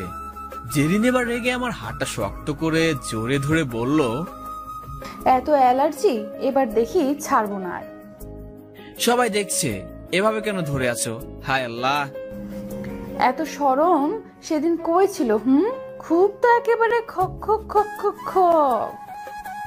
আমি কি ইচ্ছে করে এমন করছি নাকি? আজ রাতে বাসায় গিয়ে তোমাকে কঠিন শাস্তি দিব, কথাটা মনে রেখো। আর শারীরিক মানসিক ভাবে প্রস্তুতি নাও। এই, আজ যদি কিছু করো তো তোমার খবর আছে বলে দিলাম জেরিন। সেটা সময় বলে দেবে কে কি করবে। কলেজে আসছি, চলো। এদিকে আঙ্কেল দুপুরে খাবার খেতে বাসায় আসলে আন্টি ফাতেমাকে নিয়ে খেতে বসেছে। তখন আন্টি বলল, এই শুনছো, তোমাকে একটা কথা বলবো ভাবছি, কিন্তু তুমি কি ভাববে তাই সাহস পাচ্ছি না। কি এমন কথা বলবে? নতুন কিছু কিনবে নাকি অন্য কিছু? আরে ধুর, কিছু কিনলে আবার তোমাকে জিজ্ঞেস করে কিনি নাকি আমি? আর আমার মেয়েই কিনতে পারে। ও আচ্ছা, টাকা আমার, আর আমারই পারমিশন নেওয়ার প্রয়োজন নেই, তাই না? তোমার আবার কিসের পারমিশন নিতে হবে শুনি? তোমার সব ইনকাম তো আমার আর আমাদের মিষ্টি মেয়েটার জন্য, তাই তো আমরা দুজনই যখন যেটা দরকার সেটাই কিনে আনি। এখন শোনো, যেটা বলতে চাচ্ছিলাম। বলো। মেয়ে যখন হয়েছে তখন একদিন না একদিন ওকে তো বিয়ে দিতেই হবে, কিন্তু ওকে ছাড়া এত বড় বাড়িটা যে খালি হয়ে যাবে আমাদের। শুধু বাড়ির কথা ভাবছো? আমাদের বুকটাই তো খালি হয়ে যাবে, সেটা ভাবলে না? উফ, বলতে তো দিবা নাকি? তোমার সেই পুরনো পোস্টটা আর গেল না। আচ্ছা আচ্ছা, বলো, শুনছি। আজকাল ভালো ছেলে পাওয়াও তো মুশকিল। ছেলে ভালো তো পারিবারিক সমস্যা, আবার পরিবার ভালো তো ছেলের সমস্যা। তা তো ঠিক। তাই বলছিলাম যে জাইনের তো কোনো সমস্যা নেই, পরিবার বলতেও তো আমরা, আর ছেলেও তো ভালো। এখন পড়াশোনা শেষ করতে পারলে ভালো চাকরি, মানে তোমার অফিস ব্যবসা সামলাতে একাই পারবে। তাহলে ঘরের মেয়ে ঘরেও থাকলো, আর ভালো ছেলেও পেলাম, আর ফাতেমাও ভালোভাবে বড় হবে এখানে। তাতে ওকে ভালো করে বিয়েও দিতে পারবো আমরা। কি বলো তুমি? ভাবছি তুমি ইদানিং কি খাচ্ছ যে এমন বুদ্ধি বাড়ছে। সারা জীবন এত সুন্দর বুদ্ধি তো কখনো দাওনি আমাকে। যাক, আমার টাকা জলে ফেলছো না। জাইনকে আমারও ভালো লাগে। থাক, হয়েছে। নিজের বুদ্ধির কত জোর তা আমার ঢের জানা আছে। আরে শোনো, সকালে কি করেছে জাইন? কি করেছে? ঘুম থেকে উঠে গিয়ে দেখি আমার গাড়িটা পরিষ্কার করছে, তারপর গিয়ে থামালাম। ছেলেটা আসলেই অনেক ভালো। মা বাপ মরা দুটো ছেলে মেয়ে, অথচ দেখো একটু বিগড়ে যায়নি, তাও অমন পরিবেশে থেকে। আসলে কি জানো, বিবেকের শিক্ষাই আসল শিক্ষা। তবে আমি ভাবছি জাইন বা জেরিন কাউকে আগে থেকে কিছু বলবো না। জাইন যতটুকু নিজের যোগ্যতা এগোতে পারে এটা দেখবো। আমি জানি জেন একদিন অনেক বড় হবে, দেখো। কিন্তু আমাদের মেয়ে কি রাজি হবে ওকে বিয়ে করতে? রাজি না হবার কি আছে? এমনিতে তো বেশ ভালোই মিশে, পছন্দ করে বলেই তো এত কিছু করলো। এটাও কি বুঝো না তুমি? এ তো বুঝলে কি আর, তোমাকে বিয়ে করে জীবনটা তেজপাতা। কি বললে তুমি? না না, কিছু না। শোনো, আমাদের মেয়েকে একটু জিজ্ঞেস করো তো ওর মনে কি আছে, যদি কোনোভাবে একটু জানা যায় আর কি। তবে সাবধানে, এসব কিছু আবার বলো না, যেন তোমার যে নারী পাতলা মুখ ভয় লাগে। থাক, হয়েছে। যা বলার আমি আমার মেয়েকেই বলবো। এখন তুমি অফিসে যাও, দেরি হয়ে যাচ্ছে। আমি ফাতেমাকে ঘুম পাড়াবো। আচ্ছা ঠিক আছে। বিকেলে টিউশনি করতে যাব, তখন জেরিন বলল, এই যে স্যার, বের হবেন কি এখনই? কেন?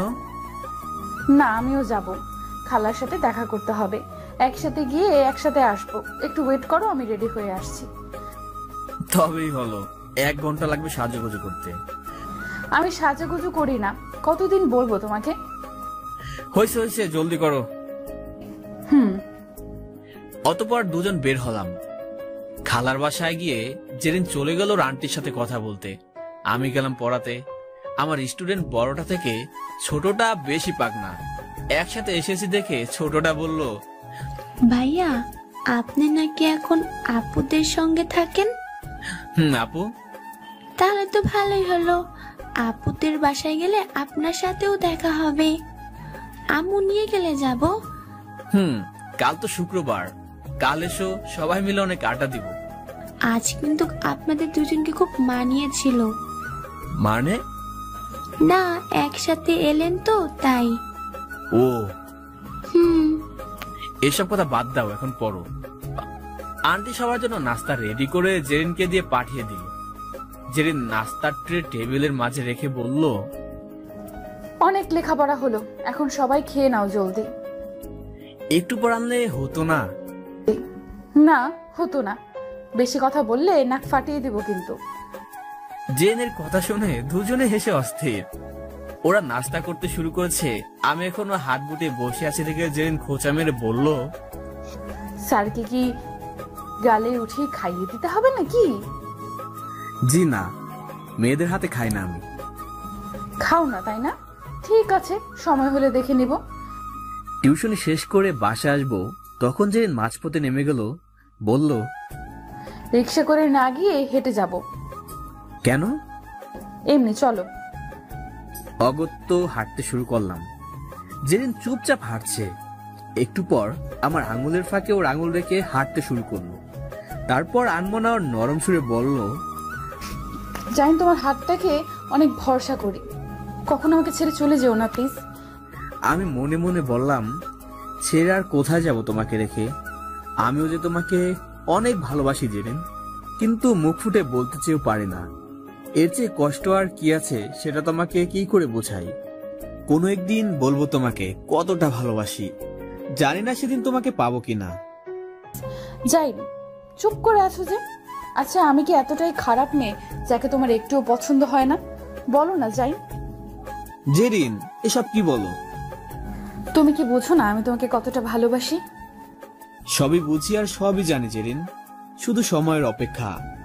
জেন আমাকে হঠাৎ করে জড়িয়ে ধরে বলল, আমি তোমাকে হারাতে পারবো না যাই।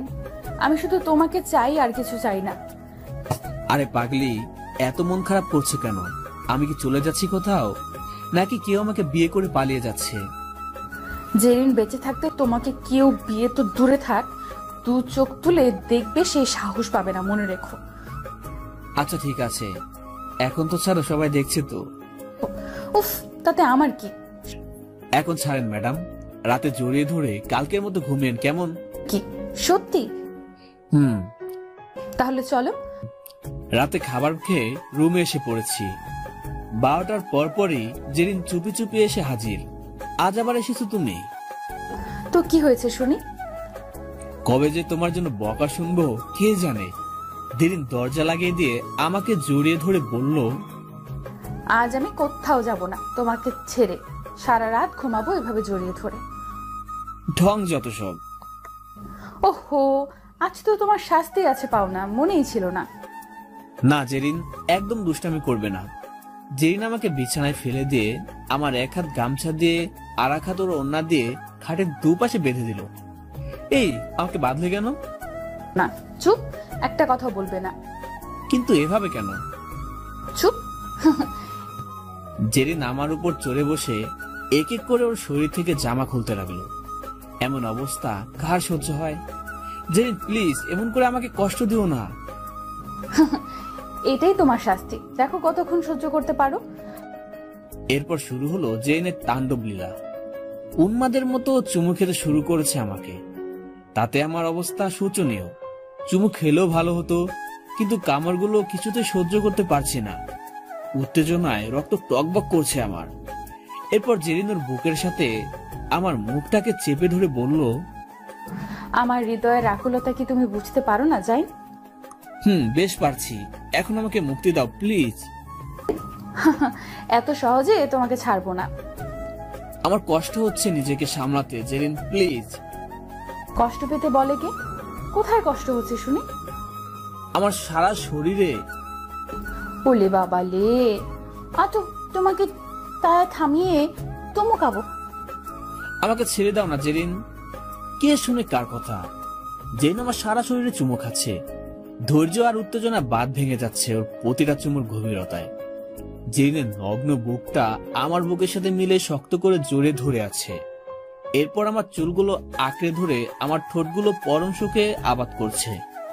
জেরিন আমার ঠোঁটগুলোতে চুমু খেতে খেতে হাতের বাঁধন খুলে দিল। আমি ছাড়া পেয়ে ওকে জোরে ধরে বিছানায় ফেলে ওর উপর উঠে ওর প্রতিটা চুমুর পাল্টা জবাব দিচ্ছি। এখন ওর সারা শরীরে চুমু খেলাম। জেরিন পাগলের মতো ছটফট করতেছে। জাইন, আজ তোমার কাছে আমি পরম সুখ চাই। না, সম্ভব না, ওটা বিয়ের পরে পাবে। না, আমার খুব কষ্ট হচ্ছে, প্লিজ। সেটি হচ্ছে না। আমি চাই। হবে না। আমি তোমাকে পারমিশন দিচ্ছি তো, তাহলে কেন না যাই? আগে বিয়ে, তারপরও সব। আমার কথায় জেরিন প্রচুর রেগে গেছে, সাথে কষ্ট পেয়েছে। আমাকে ধাক্কা দিয়ে ফেলে দিল জেরিন। আচমকা ধাক্কা দেয়ায় তাল সামলাতে পারেনি। বিছানায় ওর উপর থেকে পড়ে গেলাম। পায়ে আর মাথায় কিছুটা আঘাত পেলাম। জেরিন সেদিকে ভ্রুক্ষেপও করলো না। ও জামা কাপড় পরে হনহনে চলে গেল রুমে। ফ্রেশ হয়ে বিছানায় শুয়ে ভাবছি, আমি কি কোনো ভুল করলাম? ওর কথা মতো চলাটা কি ঠিক ছিল? জানি না কাল কি হবে। সকালে উঠে নাস্তা করে অপেক্ষা করছি জেরিনের জন্য, কলেজে যাব বলে। ওর আসতে দেরি হয়। ভেতরে গিয়ে দেখি জেরিন নাই। আন্টিকে জিজ্ঞেস করতে বলল কলেজে গেছে জেরিন। আমি দ্রুত চলে গেলাম কলেজের দিকে। বুঝলাম কষ্ট পেয়েছে অনেক। আমি কলেজে গিয়ে জেরিনকে দেখে ওর পাশে বসতে গেলাম। জেরিন সরে বসে অন্য একজনকে বসালো ওখানে। আমি শেষের বেঞ্চে গিয়ে বসলাম। বুঝলাম ওর রাগ ভাঙাতে হবে। কলেজ শেষে বাসায় আসবো, তখনও গেটে জেরিনের জন্য অপেক্ষা করছি। ও এলে ওর সাথে হাঁটছি। জেরিন, আমাকে এড়িয়ে চলো না প্লিজ, আমার কষ্ট হচ্ছে। চুপ করে থেকো না প্লিজ, কথা বলো। আমার কথাটা একবার শোনো, তারপর ঝামেলা মনে হয় তাই করো। তবুও চুপ করে থাকবে, কথা বলবে না। ফাঁকা একটা চিপায় জেরিনকে হাত ধরে পেছনে ঘুরে ওর রাঙা ঠোঁটগুলো আমার দখলে নিলাম। জেরিন আমার গালে ঠাস করে দুটো চর বসিয়ে দিল। আমি অবাক হয়ে ওর চোখের দিকে তাকিয়ে আছি। জেরিন আমার সাথে এমনটা করতে পারলো? এত রাগ আমার উপর? ওর হাত দুটো আলগা করে দিলাম। তারপর নিজের মতো করে চলে গেলাম ওর সামনে থেকে। চোখটা ঝাপসা হয়ে গেছে। পানিটুকু মুছে হাঁটতে হাঁটতে চলে এলাম একটা বড় গাছের নিচে। বসে বসে ভাবছি, কি এমন অন্যায় করেছি আমি। ওদিকে জেরিন বাসায় গিয়ে খাওয়া শেষ করে ঘুমিয়ে গেছে। আমি আর বাসায় গেলাম না। সময় মতো টিউশনি করাতে চলে গেলাম। তারপর রাত 10টার পর বাসায় গিয়ে চুপচাপ শুয়ে পড়লাম। আন্টি একটু পর এসে বলল, কি হয়েছে বাবা? আজ সারাদিন কই ছিলে? দুপুরে এলে না, আর এত রাত করে কেন এলে? আন্টি, কলেজ শেষে একটা চাকরির জন্য বেরিয়েছিলাম। তারপর টিউশনি করে আসার সময় একটা বন্ধুর সাথে দেখা হলো। কথা বলতে বলতে দেরি হয়ে গেছে। ও আচ্ছা, চলো খেয়ে নাও জলদি। না না আন্টি, আমি আজ খেয়ে এসেছি ওই বন্ধুর সাথে। ও তাহলে শুয়ে পড়ো কেমন, আমি আসছি। আন্টি ফাতেমা? ও খেয়ে ঘুমিয়ে গেছে জেরিনের কাছে। আচ্ছা আচ্ছা আন্টি, আপনিও গিয়ে শুয়ে পড়েন তাহলে। আচ্ছা বাবা। আন্টি চলে গেল। আমিও ফ্রেশ হয়ে ছাদে বসে আছি। ভীষণ কষ্ট হচ্ছে আমার। কাউকে বলতেও পারছি না, সইতেও পারছি না। ভালোবাসায় তো কষ্ট কেন হয়? দম বন্ধ হয়ে আসছে। প্রতিটা নিঃশ্বাস এতটা ভারী হয়ে গেছে, আর বুকের বাম পাশে চিনচিন ব্যথা করছে। চোখের পাতাগুলো বৃষ্টি ঝরানোর জন্য যেন আকুল আবেদন করেছে। জানি না কি ভুল করেছি। জেরিন আমাকেও নিজের চেয়েও বেশি ভালোবাসে, আর তাকে আমি এত কষ্ট দিলাম। প্রিয় মানুষের থেকে সামান্য পরিমাণ কষ্ট পাহাড় সমান হয়ে হৃদয় ক্ষত বিক্ষত করে। সেখানে এমন পরিস্থিতিতে আমি আমার ভালোবাসাকে অবহেলা করে কষ্ট দিয়েছি। ভুল হলেও ভুল করে আমি আমার জেরিনের কষ্ট মুছে দিব। হ্যাঁ, এটাই ফাইনাল। মনে মনে না সিদ্ধান্ত যখন ফাইনাল করে নিলাম, ততক্ষণে বুঝতে পারলাম কেউ একজন আমার পেছনে। মিষ্টি সুগন্ধে নাকে যেতে বুঝতে বাকি নেই, আমার ভালোবাসা আমার মনের রানী এসেছে। জেরিনকে জড়িয়ে ধরে বললাম, জেরিন, আমাকে তুমি ক্ষমা করে দাও। আমি ইচ্ছে করে তোমাকে কষ্ট দিতে চাইনি। আমার কাছে তোমার ইচ্ছে সব, আর কখনো তোমার মনের বিরুদ্ধে গিয়ে তোমাকে কষ্ট দেব না। জাইন, তুমি আমাকে ক্ষমা করে দাও। আমি তোমার গায়ে হাত তুলে অনেক বড় অন্যায় করে ফেলেছি। প্রচণ্ড রাগের মাথায় এসব হয়ে গেছে। বিশ্বাস করো, তারপর থেকে কোনো কিছু ভালো লাগছে না আমার। অনেক কান্না করেছি। জেনের চোখ মুখ ফুলে গেছে কান্নার জন্য, গাল দুটো লাল টকটকে হয়ে আছে। আর ও চোখের পানি মুছে দিয়ে বললাম, আচ্ছা যা হবার হয়ে গেছে, এসব বাদ দাও। কিন্তু তোমার ফর্সা নাকটা কেমন টমেটোর মতো হয়ে গেছে। আমার নাক টমেটোর মতো? তাই তো দেখছি। দেখো, কাল থেকে অনেক কষ্ট দিছো, এখন ঝগড়া করতে মন চাচ্ছে না আমার। কষ্ট তো তুমিও পেয়েছো, আমিও পেয়েছি। এখন সব কষ্ট দূর হয়ে যাবে। কিভাবে শুনি? জেরিনকে আরকোলা করে আমার বিছানার দিকে নিয়ে যাচ্ছি, আর কানে কানে বললাম, আজ তোমাকে সুখের উত্তাল সমুদ্রে হাবুডুবু খাবো। সত্যি নাকি কালকের মতো ঢপ দিচ্ছ? সত্যি সত্যি সত্যি। যা, আমার বুঝি শরম নাই? থাক, হইছে। কত লজ্জা শরম আছে তা তো ভালো করে জানি। জেরিনকে বিছানায় ফেলে ওর সব কষ্টগুলোকে চুমুর প্রতিদানে মোছার চেষ্টা করছি। আজ আর কোনো বাধা দিব না। আমি জেরিনকে সুখী আর হাসি মুখে দেখতে চাই। অতঃপর দুজনে হারিয়ে গেলাম গভীর প্রণয় লীলায়। ঘন্টা দুয়েক পর জেরিন আমার নগ্ন বুকের উপর মাথা রেখে জড়িয়ে ধরে শুয়ে আছে। আমি ওর খোলা পিঠে হাত বুলাচ্ছি। জেরিন, আজ থেকে আমার উপর তোমার সমস্ত কন্ট্রোল থাকবে। মনে থাকবে তো তোমার? শোনো না। বলো। তোমার ভালোবাসার কাছে আমি সবসময় হেরে যাই। এই হেরে যাওয়ার মাঝে আমি পরম সুখ অনুভব করি। জানো, কখনো কখনো ভাবি, আমার মতো একটা ছেলেকে এত বড় পরিবারের মেয়ে কখনো ভালোবাসবে। কিন্তু তোমার ভালোবাসা আজ আমাকে এত দূর নিয়ে এসেছে।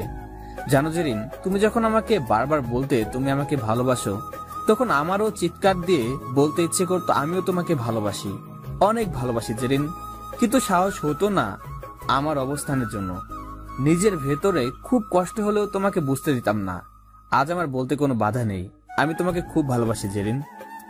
উলে বাবা লে, আমার গুলুমুল্লু বাবুটার আজ খুব খুশি দেখছি। জেরিন আরো জোরে জড়িয়ে ধরে আমার গালে চুমু দিল। আমি ওর কপালে আলতো করে চুমু খেলাম। শোনো না, কাল আমরা বিয়ে করে নেই, পরে আম্মুকে জানাবো।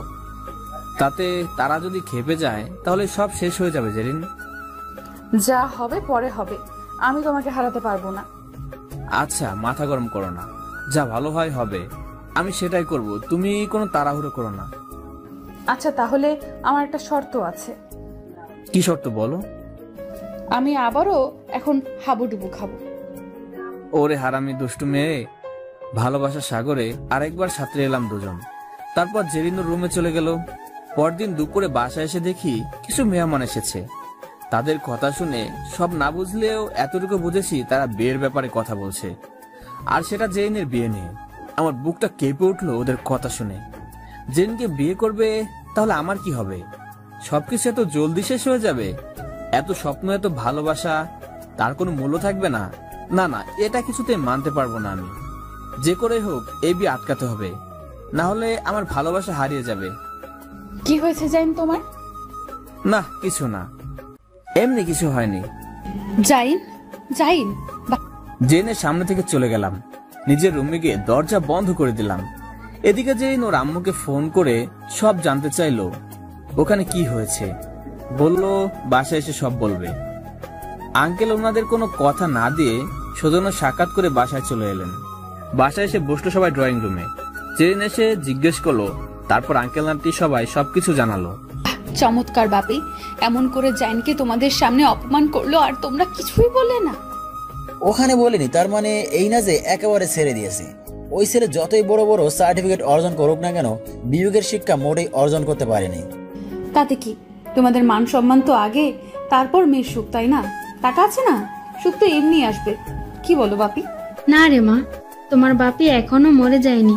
বন্ধুর অনুরোধের ছেলে না দেখে পরিস্থিতি সামলাতে বিয়ে দিতে নিজেরা সিদ্ধান্ত নিয়েছিলাম, কিন্তু ছেলের ব্যবহার শিক্ষা কোনোটাই পছন্দ হয়নি। তোমাকে আমাদের পছন্দের ছেলের সাথে বিয়ে দিব। আর হ্যাঁ, এসব নিয়ে ভাবতে হবে না। জেন কোথায়, ওকে ডেকে নিয়ে আসো, ও অনেক কষ্ট পেয়েছে। ওকে কেন ডাকবে? সরি বলবে? কোনো দরকার নেই। ওকে যেমন সবার সামনে অপমান করেছে, যদি পারো তবে জাইনকে দিয়েই সবার সামনে ওদেরকে উচিত জবাবটুকু দেওয়ার ব্যবস্থা করো, তাতেই যাই না আমি দুজনেই খুশি হব। জেরিন চলে গেল। আঙ্কেল আন্টি আর বাকিরা নিজেদের মাঝে আলোচনা করে সিদ্ধান্ত নিল বন্ধু ছেলের সাথে বিয়ে হবে না জেরিনের, কিন্তু কার সাথে হবে সেটা নিয়ে কিছু বলেনি। এবার তোমাদের জানানো দরকার মূলত সেদিন জেরিন আর আমার কি কথা হয়েছিল। সেদিন জেরিনকে যখন প্রশ্ন করেছিলাম কেন সে বাবা মায়ের কথা মতো বিয়ে করবে, তখন পরে বলেছিল, জাইন বাপির যেহেতু বাধ্য হয়ে এমন সিদ্ধান্ত নিতে হয়েছে, আমি এখন তোমার কথা বললে কোনোভাবেই আমাকে বিয়ে দেবে না তোমার সাথে। যদি বিয়ে করতেই হয় তবে বিয়ের দিন পালিয়ে যাব, আর না হলে তো কোনো সমস্যাই হবে না। ততদিনে তুমি কাউকে কিছু বুঝতে দিও না। একটা কথা মনে রেখো, জেরিন শুধু জাইনের হয়েই থাকবে।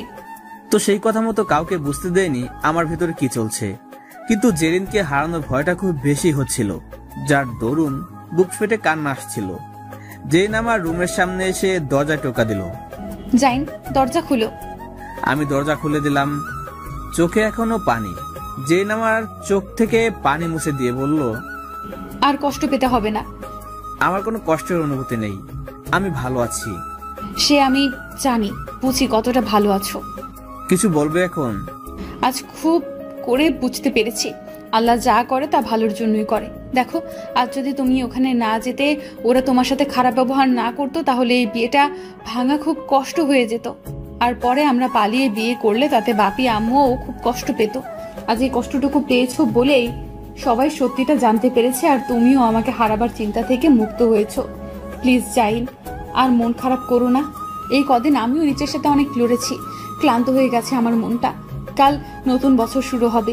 আজ রাতে আমরা সবাই পুরনো এই বছরটাকে আনন্দের সাথে বিদায় দিই। সব দুঃখ, কষ্ট, আর্তনাদ, রাগ, অভিমান সব কিছু ভুলে গিয়ে নতুন করে নতুন বছরটা শুরু করি। যা পাইনি, যা হারিয়েছি সব নিয়ে মন খারাপ না করে নতুন করে স্বপ্ন সাজাই। বলো, রাখবে না আমার কথা, তোমার জেরিনের কথা? জেনকে খুব ভালোবাসি, তাই ওর ভালোবাসায় মাখানো কথা কি করে ফেলে দেব। খুব আপন করে জড়িয়ে নিলাম আমার বুকে। দুজনের চোখে ভালোবাসার অশ্রু ঝরছিল। ভালোবাসার মানুষকে পাবার জন্য কতটা পরিশ্রম, কষ্ট, কাঠখোয়ার পোহাতে হয় তা শুধু সেই প্রেমিকগুলো জানে। জেনকে বললাম, আমি কখনোই আমার জন্য কিছু চাই না। যদি সম্ভব হয় তাহলে কিছু টাকা নাও তোমার বাপের থেকে, তারপর চলো আমরা কিছু পথ শিশুদের খাবার কিনে দিই, আর পারলে কিছু শীতার্ত মানুষের জন্য শীতের জামা কিনে দেই। আমাদের সমাজে যারা বিত্তবান শ্রেণীর মানুষ, তারা একটু চেষ্টা বা সদিচ্ছা প্রকাশ করলেই আমার মনে হয় আমাদের দেশের অসহায় দুস্থ মানুষের সংখ্যা একেবারে কমে যেত। প্রতি বছর সবাই যদি গড়ে 5টা পরিবারকে তাদের মুনাফা থেকে কিছু পরিমাণ টাকা সাহায্য করত, তবে এত মানুষ ঘর ছাড়া বাইরে কষ্ট করে রাত কাটাতো না। এছাড়াও আমাদের নিজেদেরও প্রতিদিন কত টাকা এদিক সেদিক বা বেহুদা কাজে খরচ করছি। তার থেকে কিছু টাকা দিয়ে যদি কোনো ক্ষুধার্ত পথ শিশুদের খাবার কিনে দেই, তবে তারা অনাহারে থাকতো না। শুধু নিজেদের একটু সচেতনতা আর তাদেরকে ভালোবাসার আগ্রহ মন থেকে এলেই সমাজটা আরো সুন্দর হতো। জেন আমার কথা শুনে খুব খুশি হলো। তারপর ওর বাবাকে গিয়ে বলল, বাপি, আমার একটা কথা ছিল। বলো মামনি। আচ্ছা, যা হয়েছে আল্লাহর কাছে শুকরিয়া আদায় করো, তাতে তোমাদের আর তোমাদের মেয়ের জীবন বেঁচে গেছে।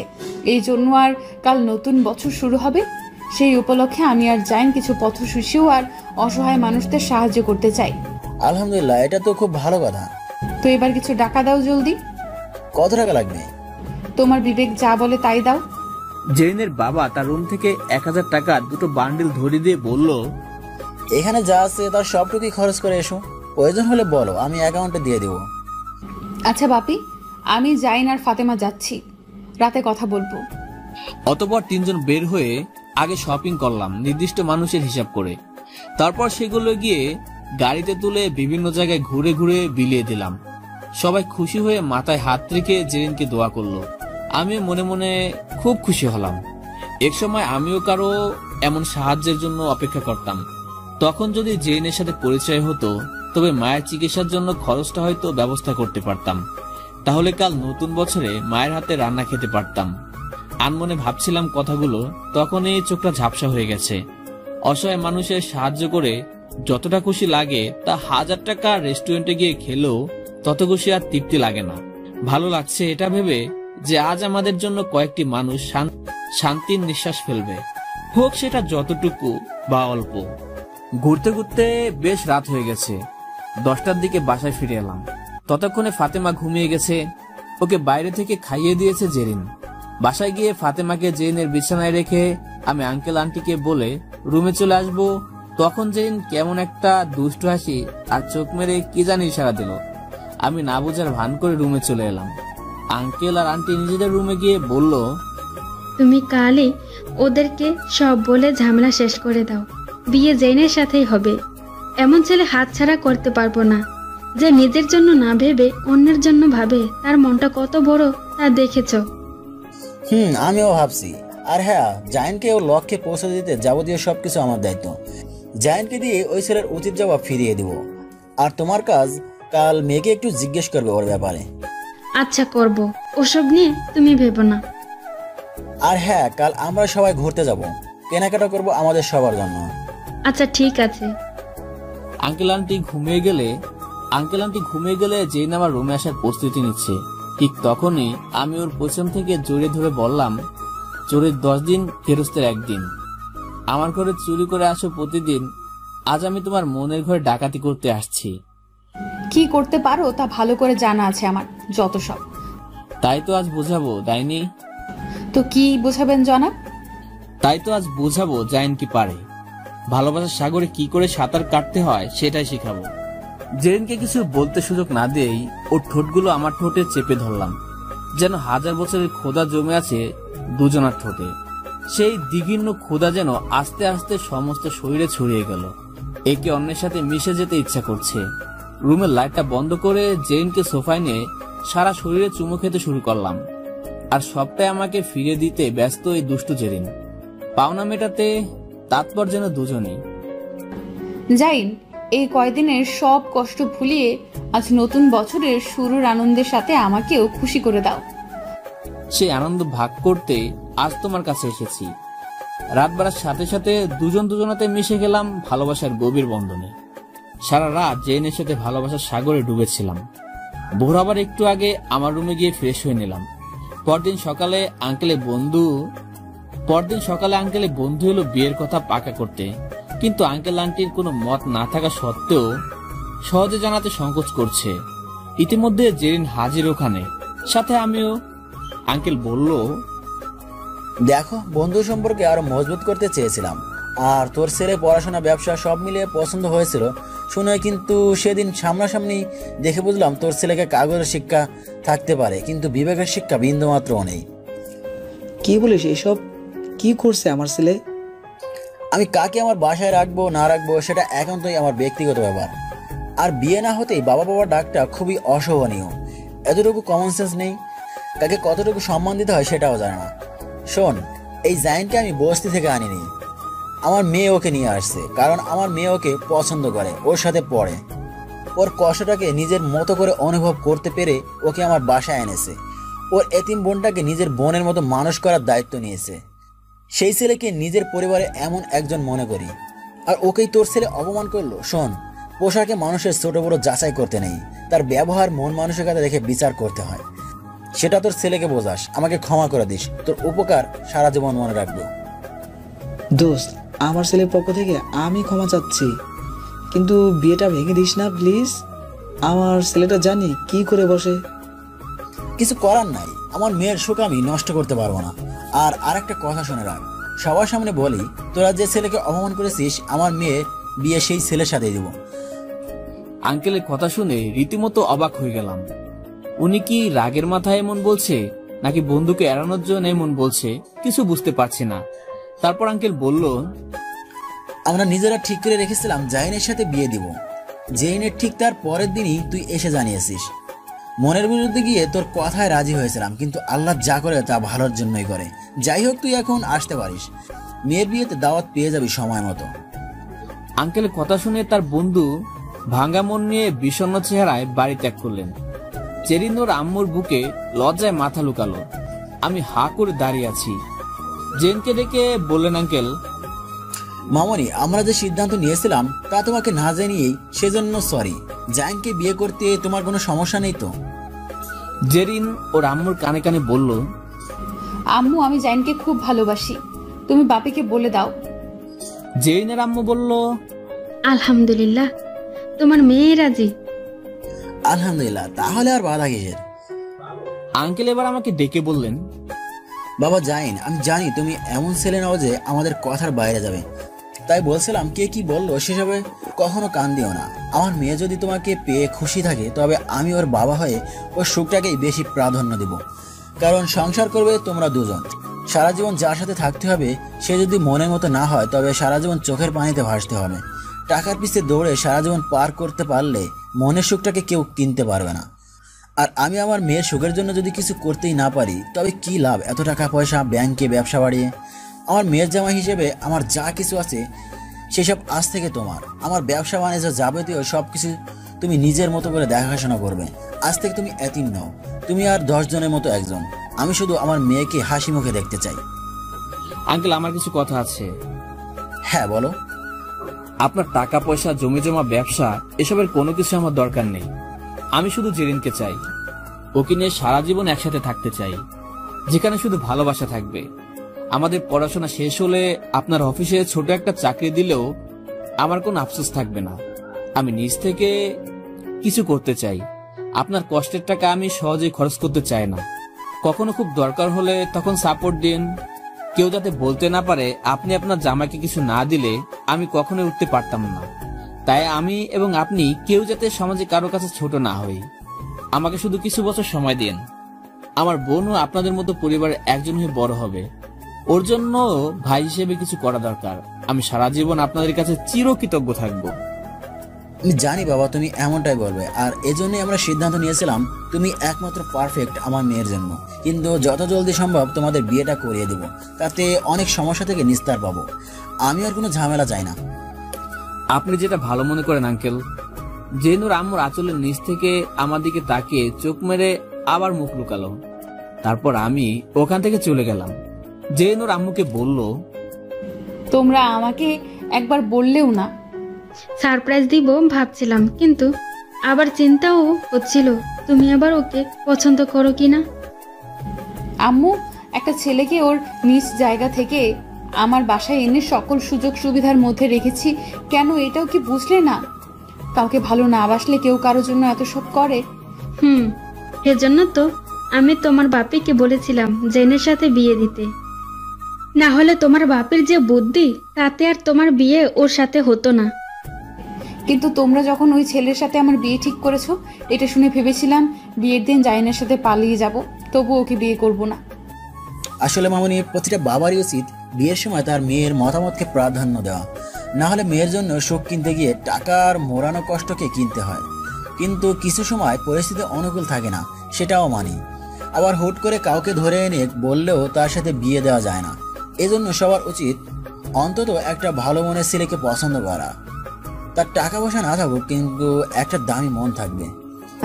ঠিক বলেছো বাপি, আমি জাইনকে এই জন্যই পছন্দ করি। ওর মনটা খুব দামি, আর যেখানে শুধু ও আমার জন্যই, ও আমাকেই শুধু ভালোবাসে। 2 দিন পর তোমাদের বিয়ে। এখন অনুষ্ঠান করব না, পরীক্ষা শেষ হলে তারপর করব। লাভ ইউ বাপি। আমার পাগলি মেয়েটা। জেরিন নাচতে নাচতে ওর রুমে গিয়ে খুশিতে নাচতে শুরু করলো। আসলে যখন কেউ কাউকে ভালোবাসে আর তার পরিবারও তাকে মেনে নেয়, বিশ্বাস করো তখন ওই খুশির অনুভূতিটা কাউকে বলে বা লিখে বোঝানো যায় না। পৃথিবীর সবচেয়ে সুখী মানুষ তখন তারা। ঠিক জেরিনও সে খুশিতে নাচছে। অবশেষে ভালোবাসার মানুষকে আপন করে পাচ্ছে জেরিন। 2 দিন পর বিয়ে পড়ানো হবে, মাত্র হাতে গোনা কয়েকজন আত্মীয়দের সামনে রেখে। কাজে এসে অপেক্ষা করছে। জেরিনকে ওর আম্মু, খালা, ওর কাজিনরা মিলে খুব সুন্দর করে সাজিয়েছে। কিন্তু জেরিন তো এমনিতেই পরীর মতো সুন্দরী, এর চেয়ে বেশি কিছু প্রয়োজন ছিল না। তবুও মেয়েদের একটা স্বপ্ন থাকে বিয়ের দিন সবচেয়ে বেশি সাজবে, একদম মনের মতো করে। ঠিক সেভাবেই ওকে সাজানো হয়েছে। জেরিন আমার জন্য নিজে পছন্দ করে একটা শেরওয়ানি কিনে এনেছে, আর ফাতেমার জন্য দামি একটা ফ্রক। জেরিন ফাতেমাকে কোলের ভিতর নিয়ে বসে আছে। ফাতেমাকেও সাজিয়ে দিয়েছে। এত সাজুগুজু করে ফাতেমা কাঠের পুতুলের মতো বসে আছে, যাতে ওর সাজুগুলো নষ্ট না হয়, যাতে সাজুগুজু নষ্ট না হয়। বিয়ে পড়ানো শুরু করবে এমন সময় আঙ্কেলের বন্ধু আর ছেলে এসে হাজির। তারা কি করে খবর পেল? নিশ্চয়ই কোনো পরিচিত মানুষের মাধ্যমে জেনে বিয়ে আটকাতে এসেছে। বন্ধু, আমার ছেলের জীবন এখন তোর হাতে। তোর মেয়ের বিয়ে যদি আমার ছেলের সাথে না দিস তাহলে এখনই সবার সামনে বিষ খেয়ে যাবে, তাহলে সবার সামনে এখনই বিষ খাবে। আর আমার ছেলের কাছে আমি ছোট হয়ে আমি আর বিষ খেয়ে বাপ হয়ে ছেলে একসাথে মরবো। পাগল হয়ে গেছিস তোরা? জোর করে কেন এসব করছিস? ছেলে সরাসরি জেরিনের সামনে এসে পকেট থেকে একটা বিষের বোতল বের করে বলল, জেরিন, আমি তোমাকে খুব ভালোবাসি। তুমি আমার না হলে আমি এখনই নিজেকে শেষ করে দেব। বলো কি চাও?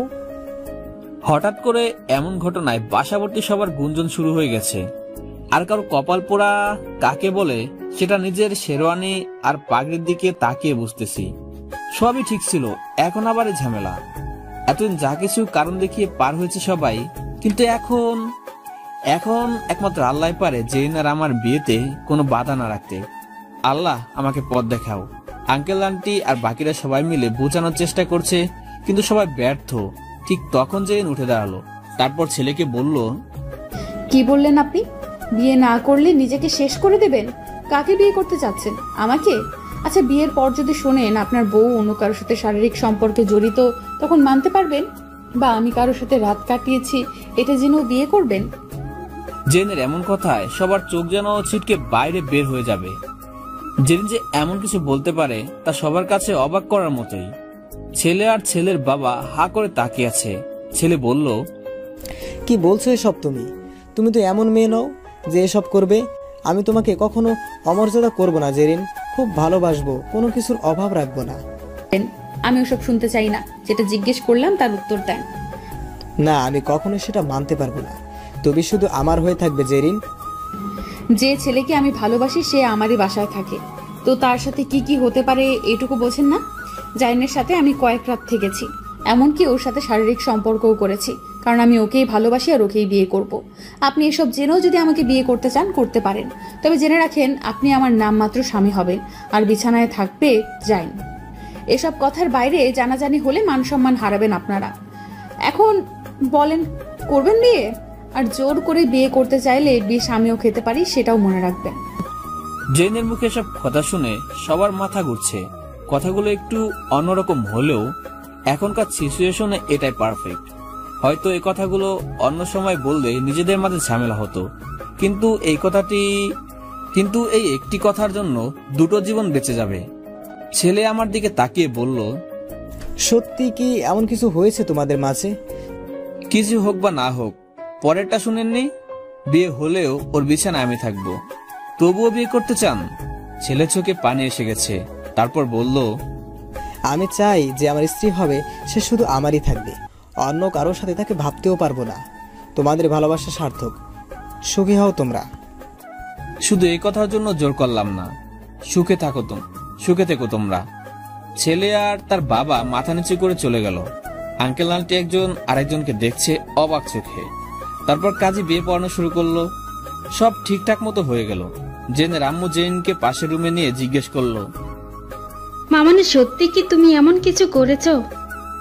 আরে না, ওটা তো ওনাদেরকে বোঝানোর জন্য বলেছি। তুমি কি জানো না তোমার মেয়ে কেমন? সত্যি অনেক ভয় পেয়ে গিয়েছিলাম, মান সম্মান বুঝে চলে গেছিল। উফ, এখন আর এসব নিয়ে ভেবো না তো। মামনি, তুমি রুমে যাও, আমি জেনকে বলে পাঠিয়ে দিচ্ছি। একটু জলদি করো আম্মু। যা শয়তান।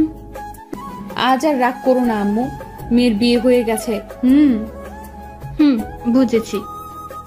আমার স্টুডেন্টরা বলল, ভাইয়া না থুক্কু, দুলাভাই কনগ্রাচুলেশন। আজ থেকে কিন্তু দুলাভাই বলে ডাকবো। আর হ্যাঁ, আপুকে কষ্ট দিলে কিন্তু খবর আছে।